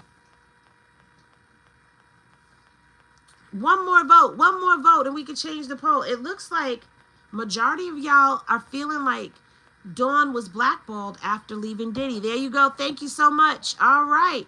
The poll has ended. Was Dawn blackballed after leaving Diddy? Y'all are saying yes.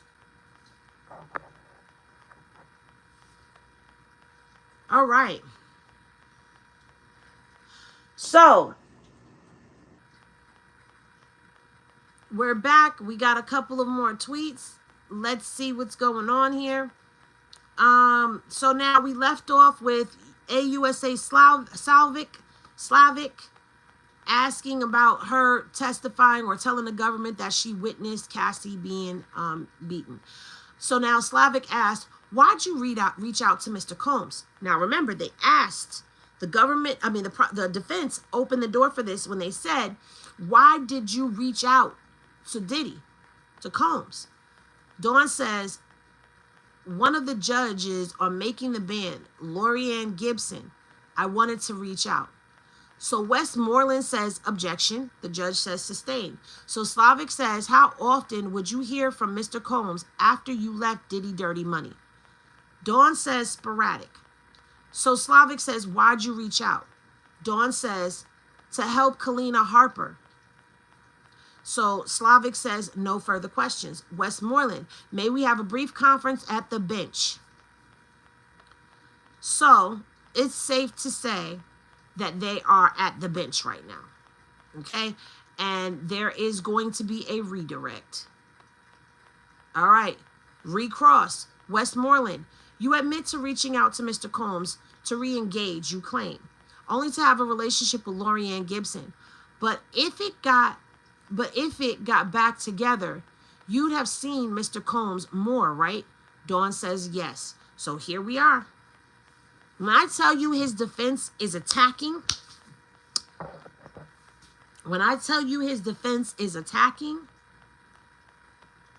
they're attacking.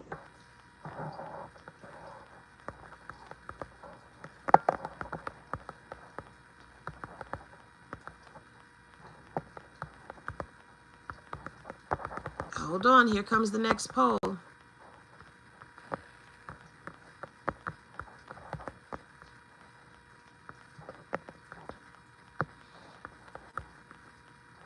Okay, no.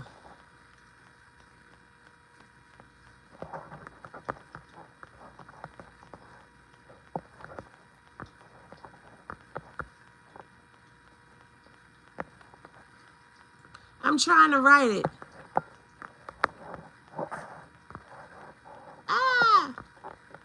Hold on.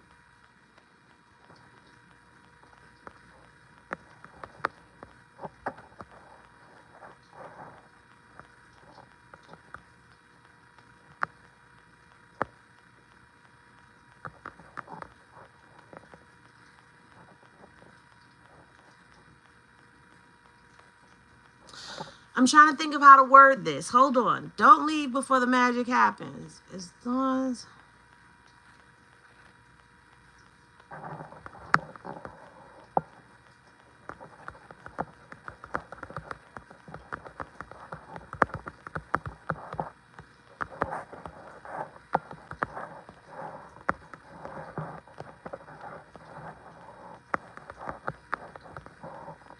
All right, there we go.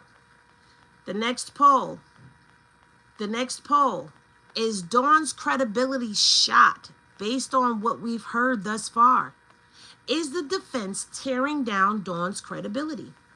Because in the beginning, the defense opened the door saying, hey, you reached out to Diddy. You released music on your own and it wasn't going anywhere. And you reached out to Diddy on re-examination. Okay, redirect, excuse me. On the redirect, they're out here and, the government says, hey, would you reach out to Diddy for? And she says to connect to Lorianne Gibson. And I was trying to reach out for Kalina. Okay, she was trying to help Kalina. So now, the defense comes back. And the defense says, you've admitted. And you said it was only to have a relationship with Lorianne Gibson. But if it got back together, meaning Diddy, dirty money, all of that, if she were to get back into, I don't know if she's saying if she was to get back in touch with Lorianne Gibson, she's asking her, you would have seen Diddy more, right? So she says yes. And that's kind of where it's okay, wait a minute. So Westmoreland says, you sued for money, right? Dawn says for justice. Westmoreland says, but you sued, the suit asked for money, right? Dawn says yes. Westmoreland says, no further questions. So the judge says, Ms. Salvik, and the AUS says, no redirect. And Donaldson on Combs' team asked for a break. So now they are at break. Y'all, hit the poll, hit the poll, hit the poll, hit the poll, hit the poll, hit the poll. Is Dawn's credibility shot based off of what we've heard thus far? Now, when we get our hands on this transcript, we are going to read Dawn's testimony from beginning to end. We're going to hear. I'm telling you, Wonder Woman, do you see the poor jury is being ping pong, ping pong, ping pong? The jury is going to have a hard time. I'm telling you right now, the jury is going to have a hard time. And if I were on the prosecution, I'm not a lawyer. I'm a person. Listen, we are breaking this down as if we are actually, okay, it's at the bottom of the screen, D-Nell. It's a black line. Tap the line and it'll pull up the poll. Let's see where we are thus far. A lot of y'all are saying, almost half of y'all are saying that you're not sure if Dawn's credibility has been shot. Some of y'all are saying yes. It's almost neck and neck with the yes and the not sure. It's almost neck and neck with the yes and the not sure. Y'all get that poll up, get it to 100, and we'll start another poll. I kind of like this. This is interactive with you guys. Hello, sister. Glad to see you on YouTube. New sub and already shared. Congratulations on your channel. Thank you so much. Be encouraged. Maritza! Oh, my God. Hey, Bookie. Wait a minute. Is that the Maritza? I know. My bad, y'all. I got to see if this is the Maritza I know. I only know one Maritza. Yes, that is her. Oh, my God. Hey, boo. All right, so, hey, Henny in the chat, been watching from the bushes. Hey, Miss Shaw. Did you find it, D-Nell? You like the polls as well as Enigma? Shout out to Uda, because Uda was like, Henny, I'm telling you, go vertical live, do the polls. People are going to love it. And I'm like, I don't know about that. I like doing my StreamYard. Somebody calling me?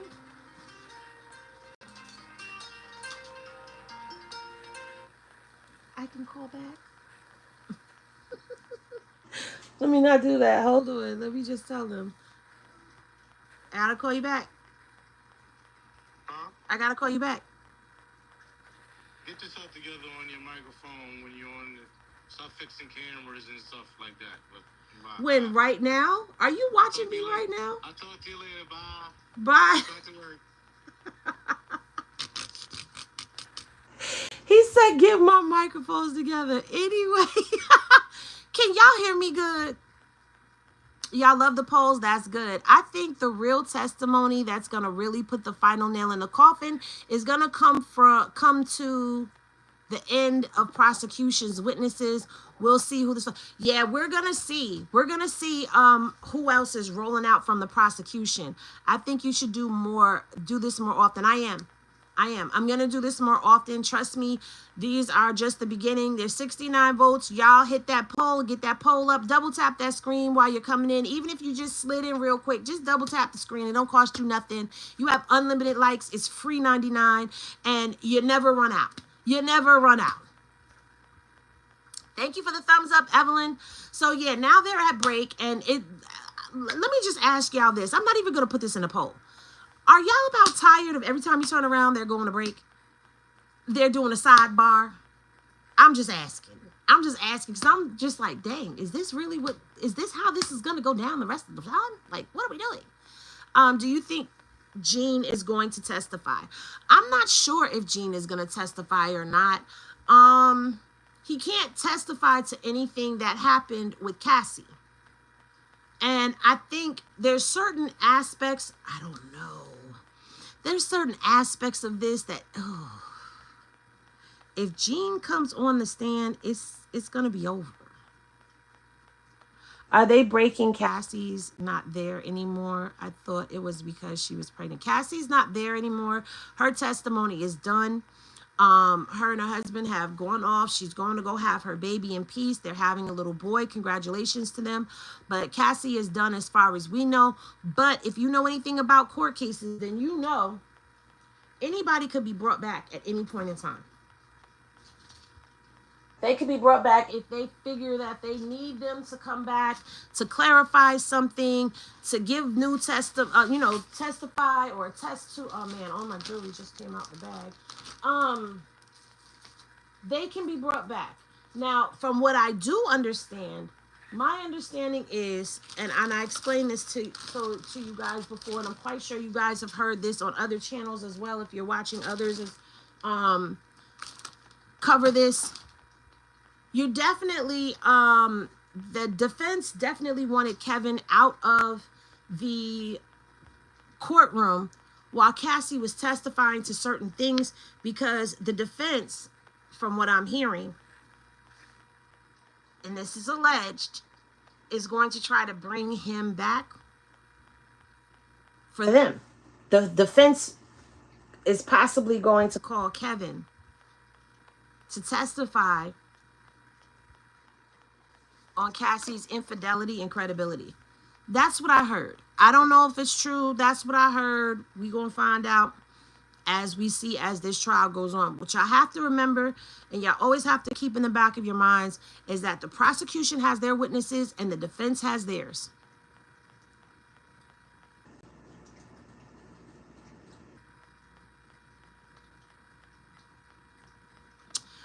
But might be off a bit, but how about the game? He stayed with Diddy for 2 years. You think he was part of the freak offs? Good golly, I cannot find my Carmex. I'm packing up my stuff and I can't find none of my Carmex. Oh, Alex, yes. What did I call him? I called him Kevin. That's the second time I called him Kevin and y'all let me. His name is Alex Fine. Thank you, Nikki. Do you think they're going to bring up Young Miami? I don't know. It's a possibility that Young Miami could actually get there because, Sherm, you picked that up.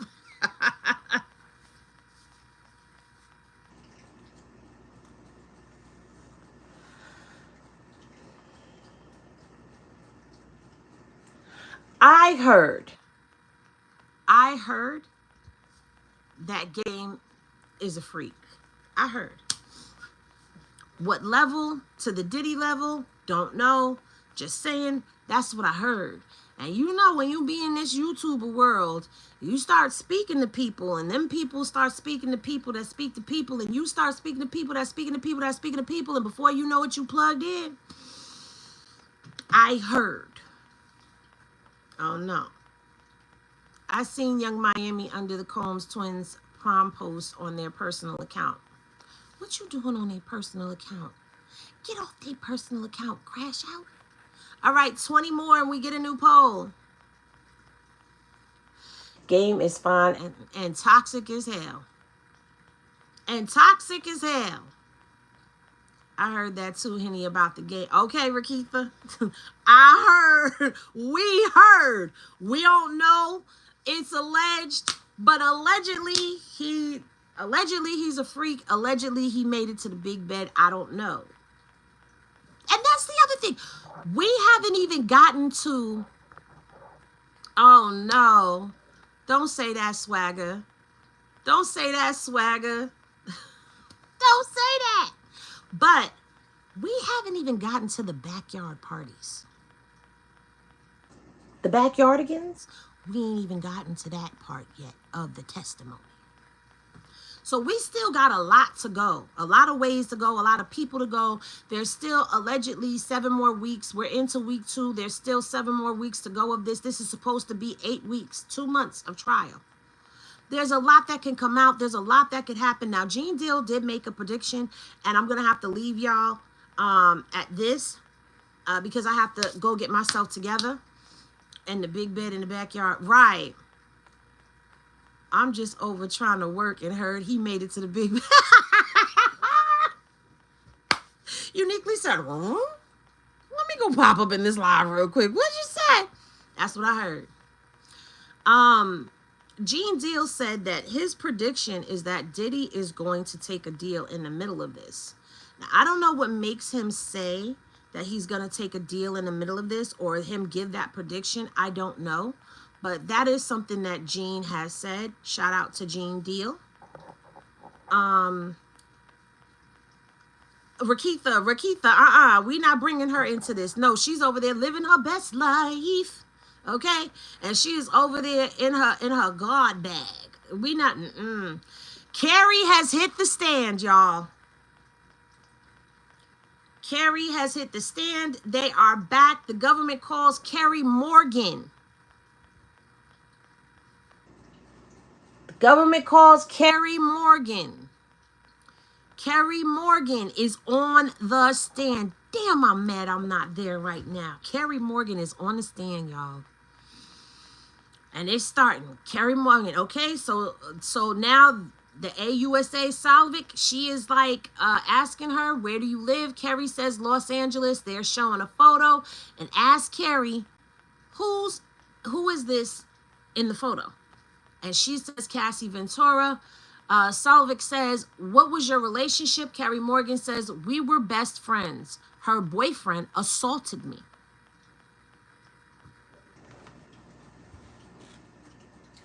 That's the ex-best friend.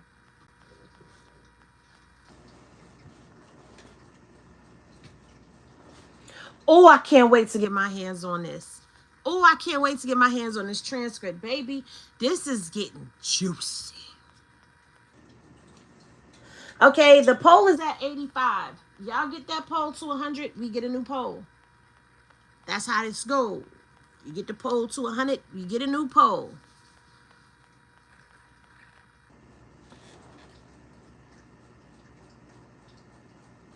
All right, so now Salvik says, do you see him here? Kerry says, yes, there, in a yellow sweater. So now pause. Diddy got this white hair and this white beard and a yellow sweater and more than likely a white shirt. And it's just giving that whole bland look. You know why? I said this when we were talking to Uda. Because he's so big. He's so flashy. He's so larger than life. He's so animated. Like they're trying to dull him down and make him look normal, make him look aged, make him look distinguished, make him look, yes, giving grandpa vibes. He's giving us pop. He's giving us Diddy in his pop bag. Anyway, So, reminds me of the old people playing golf, yellow, gray, right? Not school bus driver. He don't have any hair dye. You not getting no hair dye in jail, girl. He's in the MDC. He ain't getting no hair dye. Well, then I don't know if he. I gotta make a phone call and find out. But I seriously doubt that he could call and ask for any like hair dye and stuff like that. Like, nah, he can get clothes, but I don't know about hair dye and stuff. That's a bit much. So he ain't got no choice. But what that means is all that time before he got put into Click Click City, he was out here, you know, coloring his hair. And ain't nothing wrong with covering your grays, but he was covering his grays. Because you don't just turn white like that overnight. And it's not like he could go and bleach his hair and make it turn white. He's stressed the hell out. You got to think about this. People be stressed the hell out behind bars. Let's be real. They be stressed the hell out. They're cut off from society. They're cut off from the world. They're cut off from, you know, their families, everything that they know. They are locked in and they are told what to do, where they can go, how they can go, when they can shower, when they can do all of these things. And this is based off of me hearing loved ones explain their situation to me. They're limited, okay? You take somebody like Diddy who could just right now decide, you know what? I want to go to Italy. Fire up the jet. Not take any clothes. Just leave the office and jump straight on the jet and fly out to Italy right now. Right now. So now you locked in a cell and you got to wait for them to open the cell for you to come out.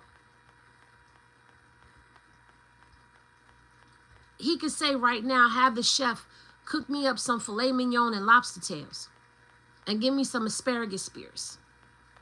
Well, a hollandaise sauce. And the chef will go and cook it right now to on a chow line or having to chef something up or have somebody chef something up, which I seriously doubt he's letting anybody do anything for him.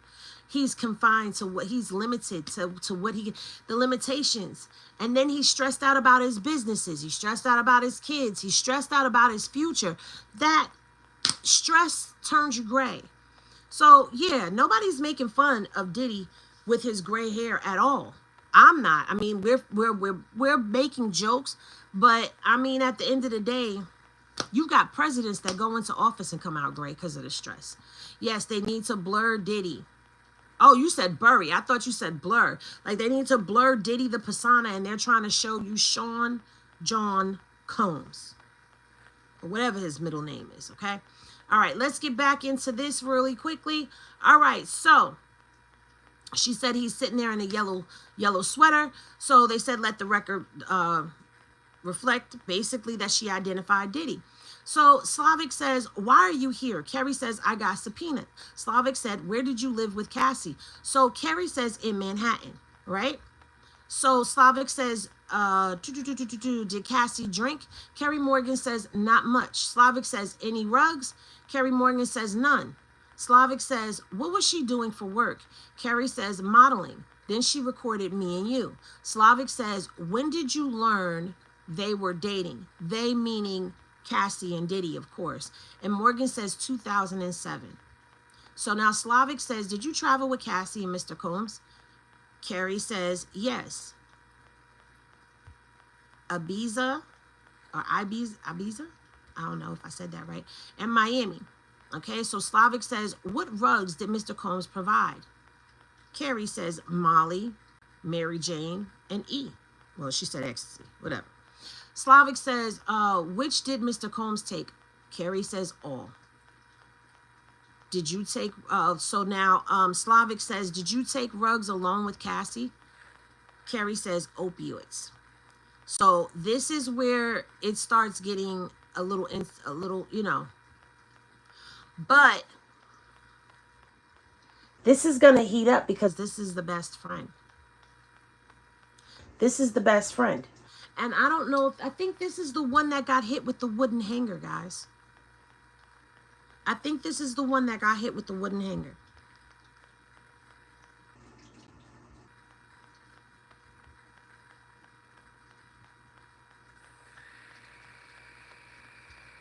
Oh, it's at 2.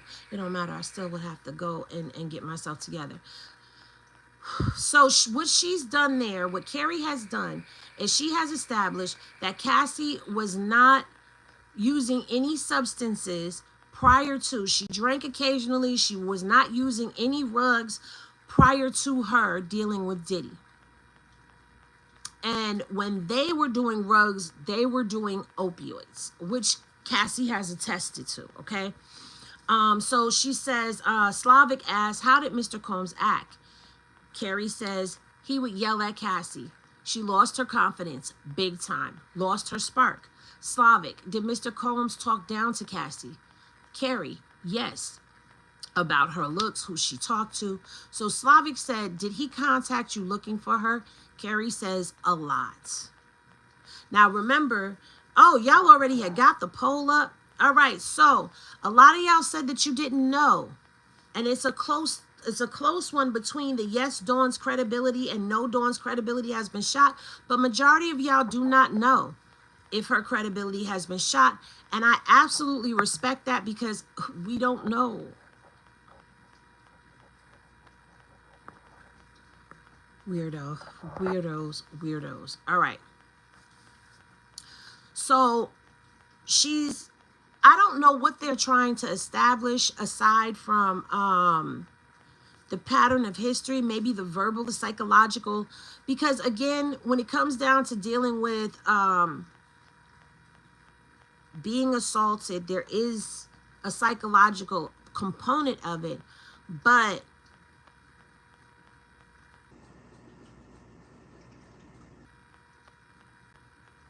the behavior, pattern of behavior, that's what it is. It's pattern of behavior.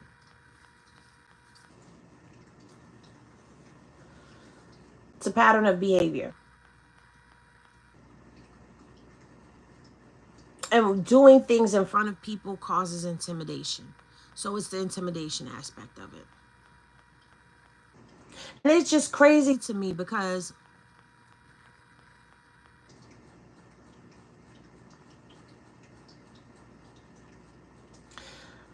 whenever we hear from the prosecution, it's like, dang.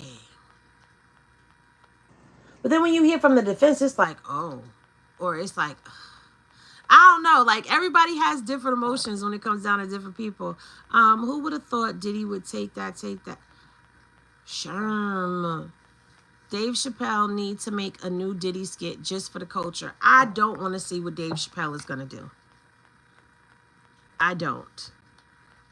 But I can guarantee you a lot of people are going to be speaking on this. A lot of comedians are going to speak on this. Cat Williams, what did Cat Williams say? He said, sometimes you got to tell Diddy no. And that's the thing. Nobody really told him no. I'm going to the water table. Yeah. I don't know if I want to put anybody at the water table. Because everybody right now, I'm doing something new. Like we just had somebody come in and say, free Diddy, free the main guy.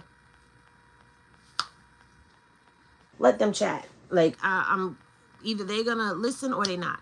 It's one or the other, and it's cool. Everybody's entitled to their opinion, and I'm gonna tell you something. Some days you're gonna feel this way, and some days you're gonna feel that way. It is what it is. That's if you're going off of what's happening in court in real time.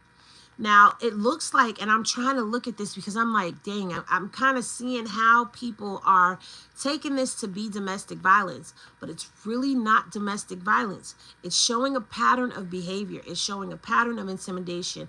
It's speaking to how everyone around who's watching this happen was programmed into silence and things that happened to those who chose not to be silent. So now Kerry, says sometimes he would call 50 times in a row. To him calling her 50 times in a row is excessive. Okay? So Slavic said, would others call you for him? So Morgan says, yes, Kristen Karam or KK. Did you witness assaults? Kerry says, yes.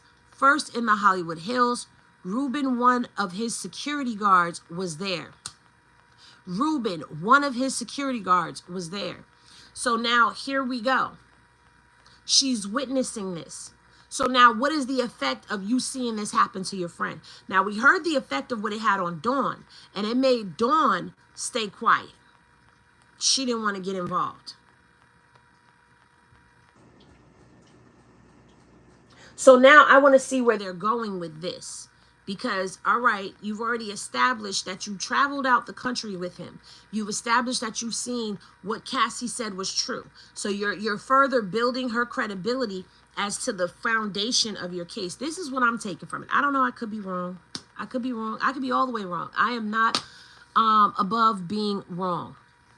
But it's putting the foundation even stronger by saying, yes, I witnessed this. Yes, I was there for this. Yes, I seen this happening. Yes, that's the foundation of that. But it's also establishing a pattern of behavior of doing these things in front of people. Specifically, women are watching this happen, and it's also talking to the enterprise. It's speaking to the enterprise because remember, they're talking about the security guards, the bodyguards, the staff, the assistant, KK. They're talking about all of these people watching and witnessing or being present when things are going on and not saying anything, being present when the rugs were being taken, assisting with the freak off stuff with the escorts, and not saying anything, which is acting as what in the best interest of the enterprise. So this is where it is as far as I'm seeing things. All right. So it says, Slavic, what did Combs do to Cassie? So Kerry says he kicked her. Slavic says, what did she do? Kerry says nothing. I told Ruben to do something. He indicated he wouldn't. Slavic says, then what? Kerry says, we left the house. Cassie and I were hiding by someone's front steps. So they exited the house and they were hiding from Diddy. They were hiding from Diddy. They were hiding from the team. It's crazy that she's saying the security indicated he wouldn't step in. Again, showing that people are working to cover things up. Assault is a criminal act. So it's showing the enterprise. Now, I'm going to confer with somebody that can help me a little bit better with this, but I think I've got a pretty good handle on it. I'm not 100% sure. You've got to look beyond what's in front of you. That's why I had stopped for a second to catch myself, because I had to remind myself this is not DV. There's patterns being shown here, Henny. Stop for a second and think before you say something, because you got to remember what they're showing. So that's where I'm coming from with this, with showing you what the testimony is, what it's giving, and y'all are actually getting way more out of me this morning with your spiked coffee. Go, y'all.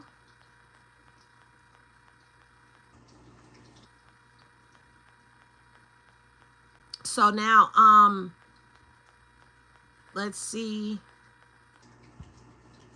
There has not been anything else as of yet, but now you're speaking to the fact that, now I need you to look at this, the power. We're talking about power. We're talking about power, control, domination. We're talking about all of that. So now Kerry is somebody who has fled with Cassie. In a minute, yes, I do. I have to be where I got to be to at 2 o'clock. It's 12 noon right now. Y'all are going to get me till 12:30, and then I'm off this. You're taking Cassie away from me, and y'all are hiding. You're helping her to escape. Ain't no escape.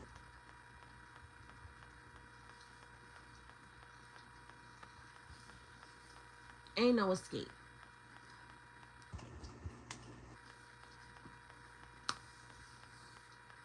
He was the king, the art of war. He was the king. Remember when I talked about Jane? I opened it up by saying what? Or was it the opening statements? He was the king. He considered himself a king, and he expected everybody to treat him as such and obey him as such. His business is a whole criminal empire with so many strings attached. That's a piece of the RICO coming into play. That part. I bet Diddler had all their phones bugged. Not had their phones bugged. Well, now listen, because remember in opening, the prosecution brought up how he kidnapped an employee and held them captive for days as they were taking a lie detector test. Y'all forgot that part from the opening statements. I almost forgot it too. He plugged an employee up to a lie detector. Comey's daughter is going to let Diddy walk.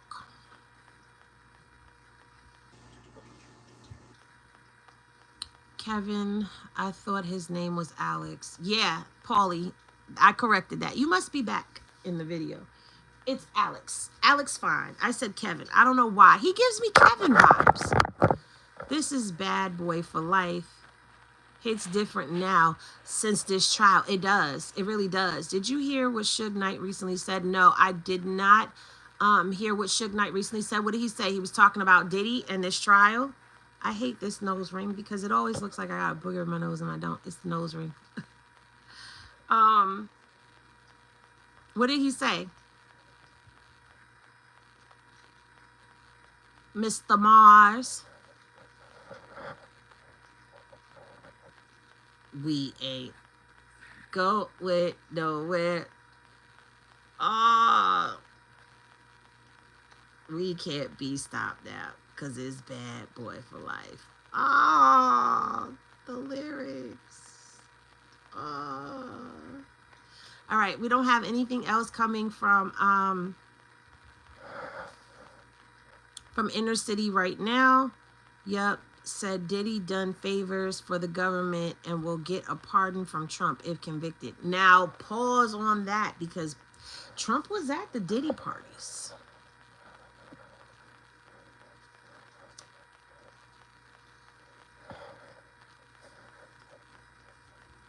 Didn't the government say they wasn't afraid to name names, that they was going to name names? And I think when they get to the portion where they got to start naming them names, I think something's going to shake. How about I shake the room? Hey, Farm West. I haven't seen you in a minute. What's popping? Also, as well, if Cassie keeps going back to this guy, if you kind of felt sorry for her at some point, you're going to like, man, I can't deal with this anymore. I'm gone. You get to that point. You get to that point. Even had albums and tours titled No Way Out. This is what I'm saying. Everything hits differently, right? Was he secretly, subliminally telling us stuff and we were just so caught up in the music that we didn't pay attention? Yes, I heard that too. See, that's what I was talking about last night. Bill and Obama, me too, Henny. All of this stuff.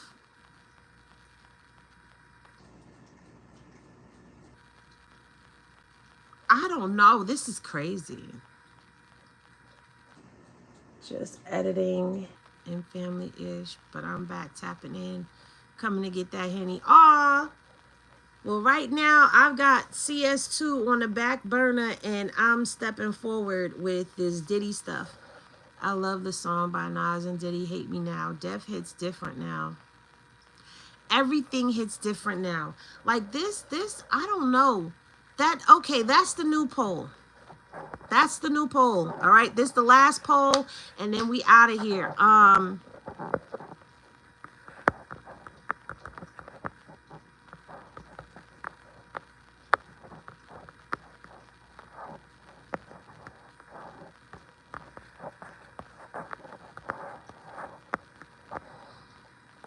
Boom.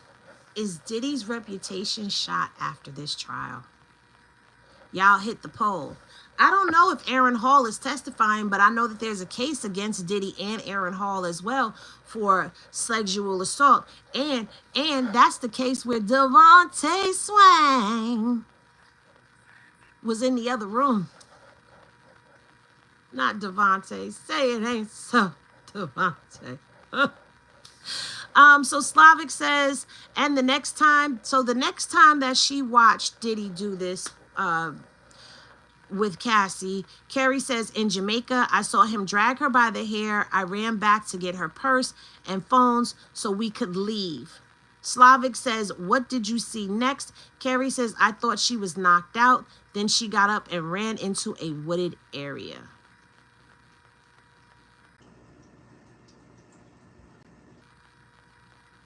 But what else happened in Jamaica?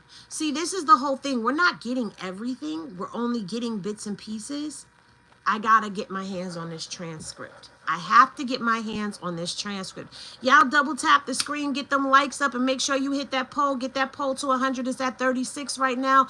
Everybody in here, hit the poll. If you don't know how to hit the poll, you hit the black line at the bottom of the screen. The poll will pop up. You answer the poll, then you tap the screen, and the poll will go back down. Devontae's swing was known to be abusive too. Crazy work. I think everybody has something, okay, in their closet. And at the end of the day, all of this should prove that nobody is safe. Nobody is safe. Do you understand? Nobody is safe from somebody coming out and speaking. Those NDAs, if they prove criminal activity, those NDAs go out the window. It doesn't matter anymore. You cannot hide behind the NDA. Anything that you do with people, you better off, making sure that you do things in business like an NDA where people can't expose secrets about your company and stuff like that. Can't disclose people who were at a certain location as long as no criminal activity was going down. They can't disclose that because at the end of the day, you're seeing right before your eyes. R. Kelly showed us that NDAs mean nothing. Okay?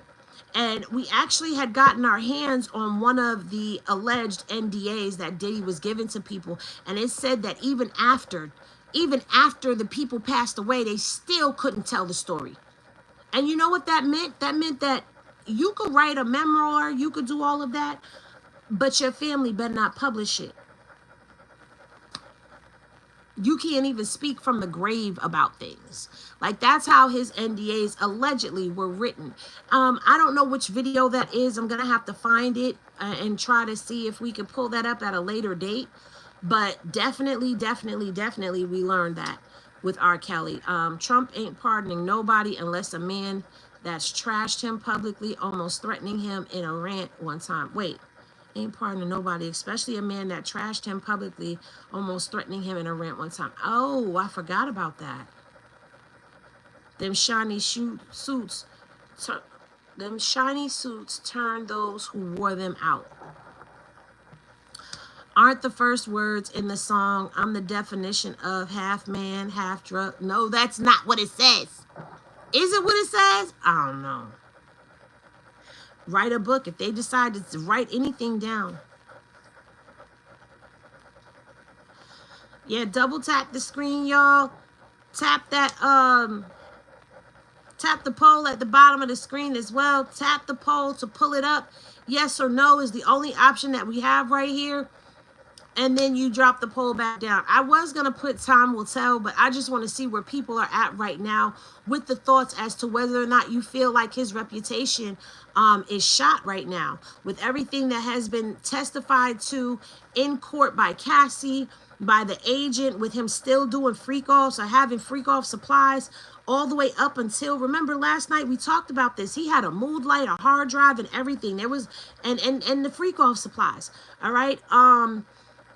We also had the testimony from Dawn.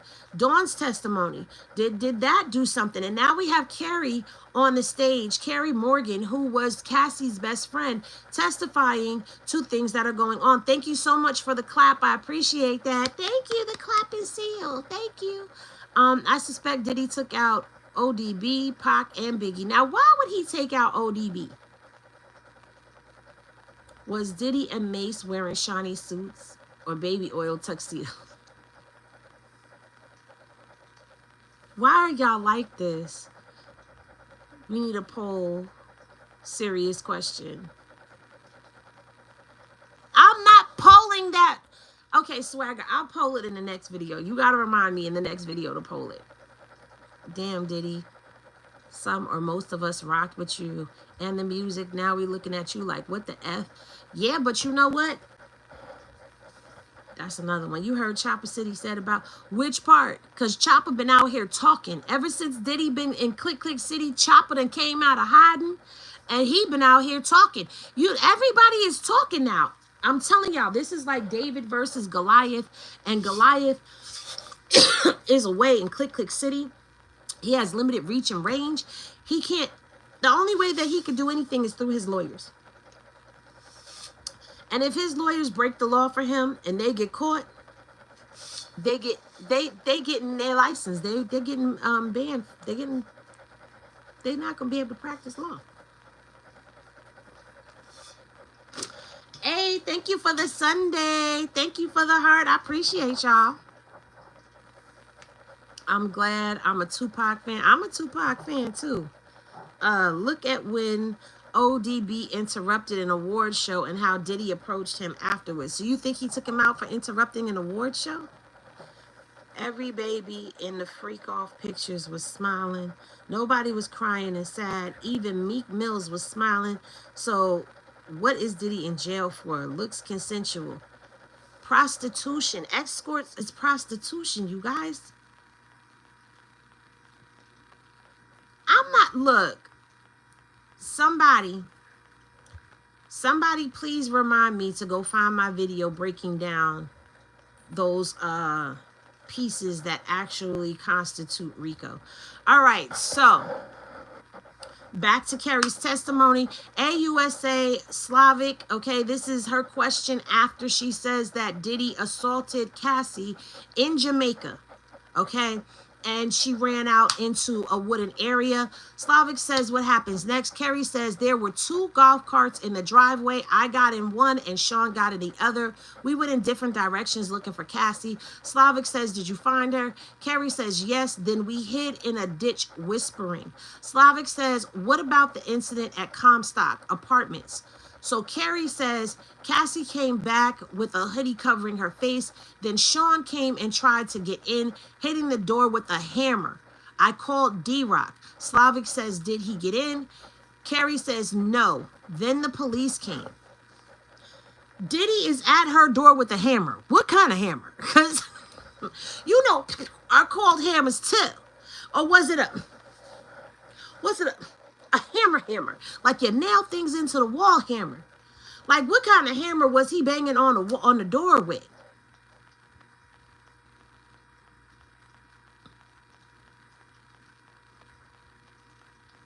The more the testimony comes, the crazier it gets. Which is why I am asking the question that I am asking in the poll. Is Diddy's reputation shot? Can he come back from this? Is there a comeback for him for this?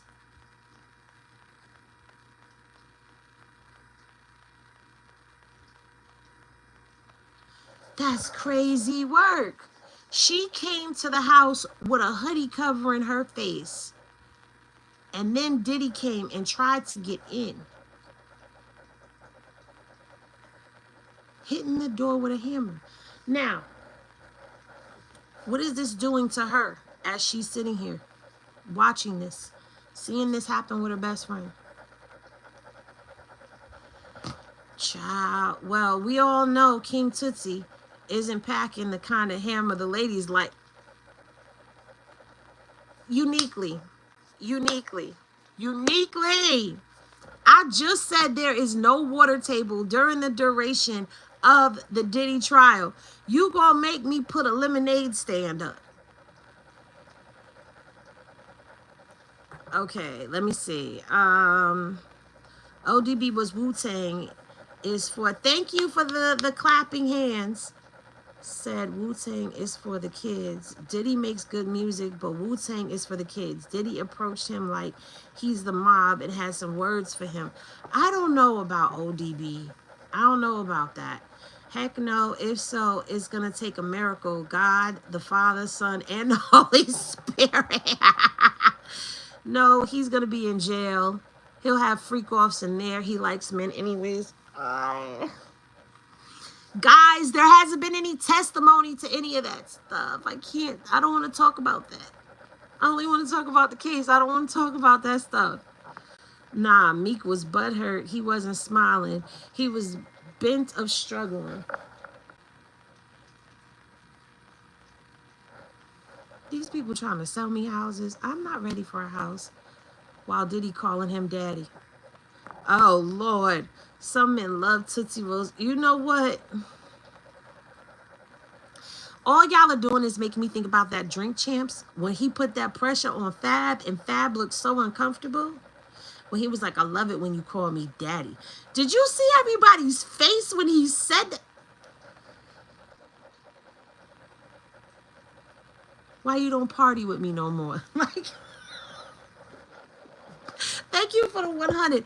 That's not in the case, though. We're talking about the case. We got to do a whole different video about the rumors about Diddy, okay? The things that Diddy has done, the suspect things of Diddy, okay? They looked so uncomfortable. Jada especially looked real uncomfortable. Like, bro, he talking to you. He ain't talking to me. He talking to you. I love it when you call me daddy. What? No, you love it when they call you Papa. All right, so. All right. What about the incident? Okay, did he get in? No, the police came. Okay. Slavic, what happened? Kerry says Cassie wouldn't show them her ID. Nothing happened. They left a card.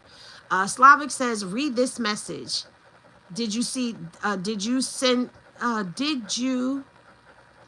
attachment? Kerry says, yes, a photo of the card the detective left. So Kerry has a photograph of the card that the detective who responded to this call left. Because she wouldn't show her ID, she's saying that nothing happened. They didn't take no report. Nothing was done. And that was that. Everybody went on about their business and went on about their way. Crazy work, right? Crazy work. Crazy work. I don't understand why they wouldn't do anything and go about their way if he's beating on the door with the hammer. Like, I don't know. I don't know.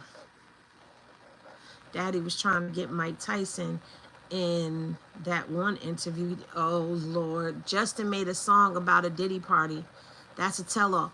That allegedly was an AI generated. That wasn't real. That's to my understanding that was not real, that Justin Bieber did not make that. AI is getting out of control with some of these videos of Diddy and other men. Yeah, I've seen that. Like, now it's hard to tell what is actually real and what is AI generated. And it makes me think, how long have they had this technology before it was introduced to the public? Where you think about videos of people doing things, committing certain crimes, committing certain acts. Was it really them? Was it AI generated? And they just were able to use this technology. And let me shut up before I'm putting my tinfoil kufi hat on. Let me take it off. Let me take it off. This is not the live for that. All right. Not probably, is definitely open wide. He don't have to pay for his freak offs in jail. It's free. Men standing in front of another man's face with basketball shorts on. Crazy work. Meek Mill for change, but the Slegs was consensual. You can tell by the sound in the video. He never yelled stop. You are so far off from what we are. Are you okay? Is you cool? Is you cool, cuz?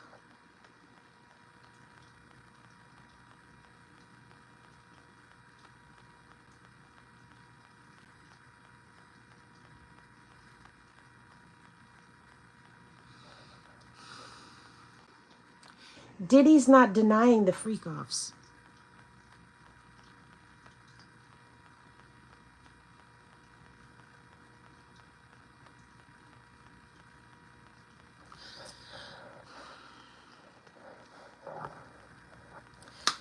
He didn't do a video for the song. Did Dawn sue Cassie and Puffy, right? Dawn suing Cassie, not Puffy.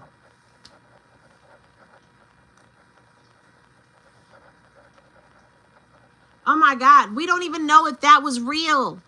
Oh, y'all are... I love how you Scrimping and scraping, he said. I don't want to talk about it. Damn, I forgot he said that to. No, he said it to Fab on Drink Champs. He said it to Fab because he was pressing Fab about why he don't party with him no more. Bunny hopping around is enough proof. I'm done, West fam. Fam West. Imagine being this huge, freaky man with a small Tootsie Roll. That's messed up. Shout out to Rochester, New York. Salute to you over the Tappan Z, or the Mario Cuomo now. But if you know, you know. You just over the Tappan Z from Westchester. Shout out to Rochester, New York.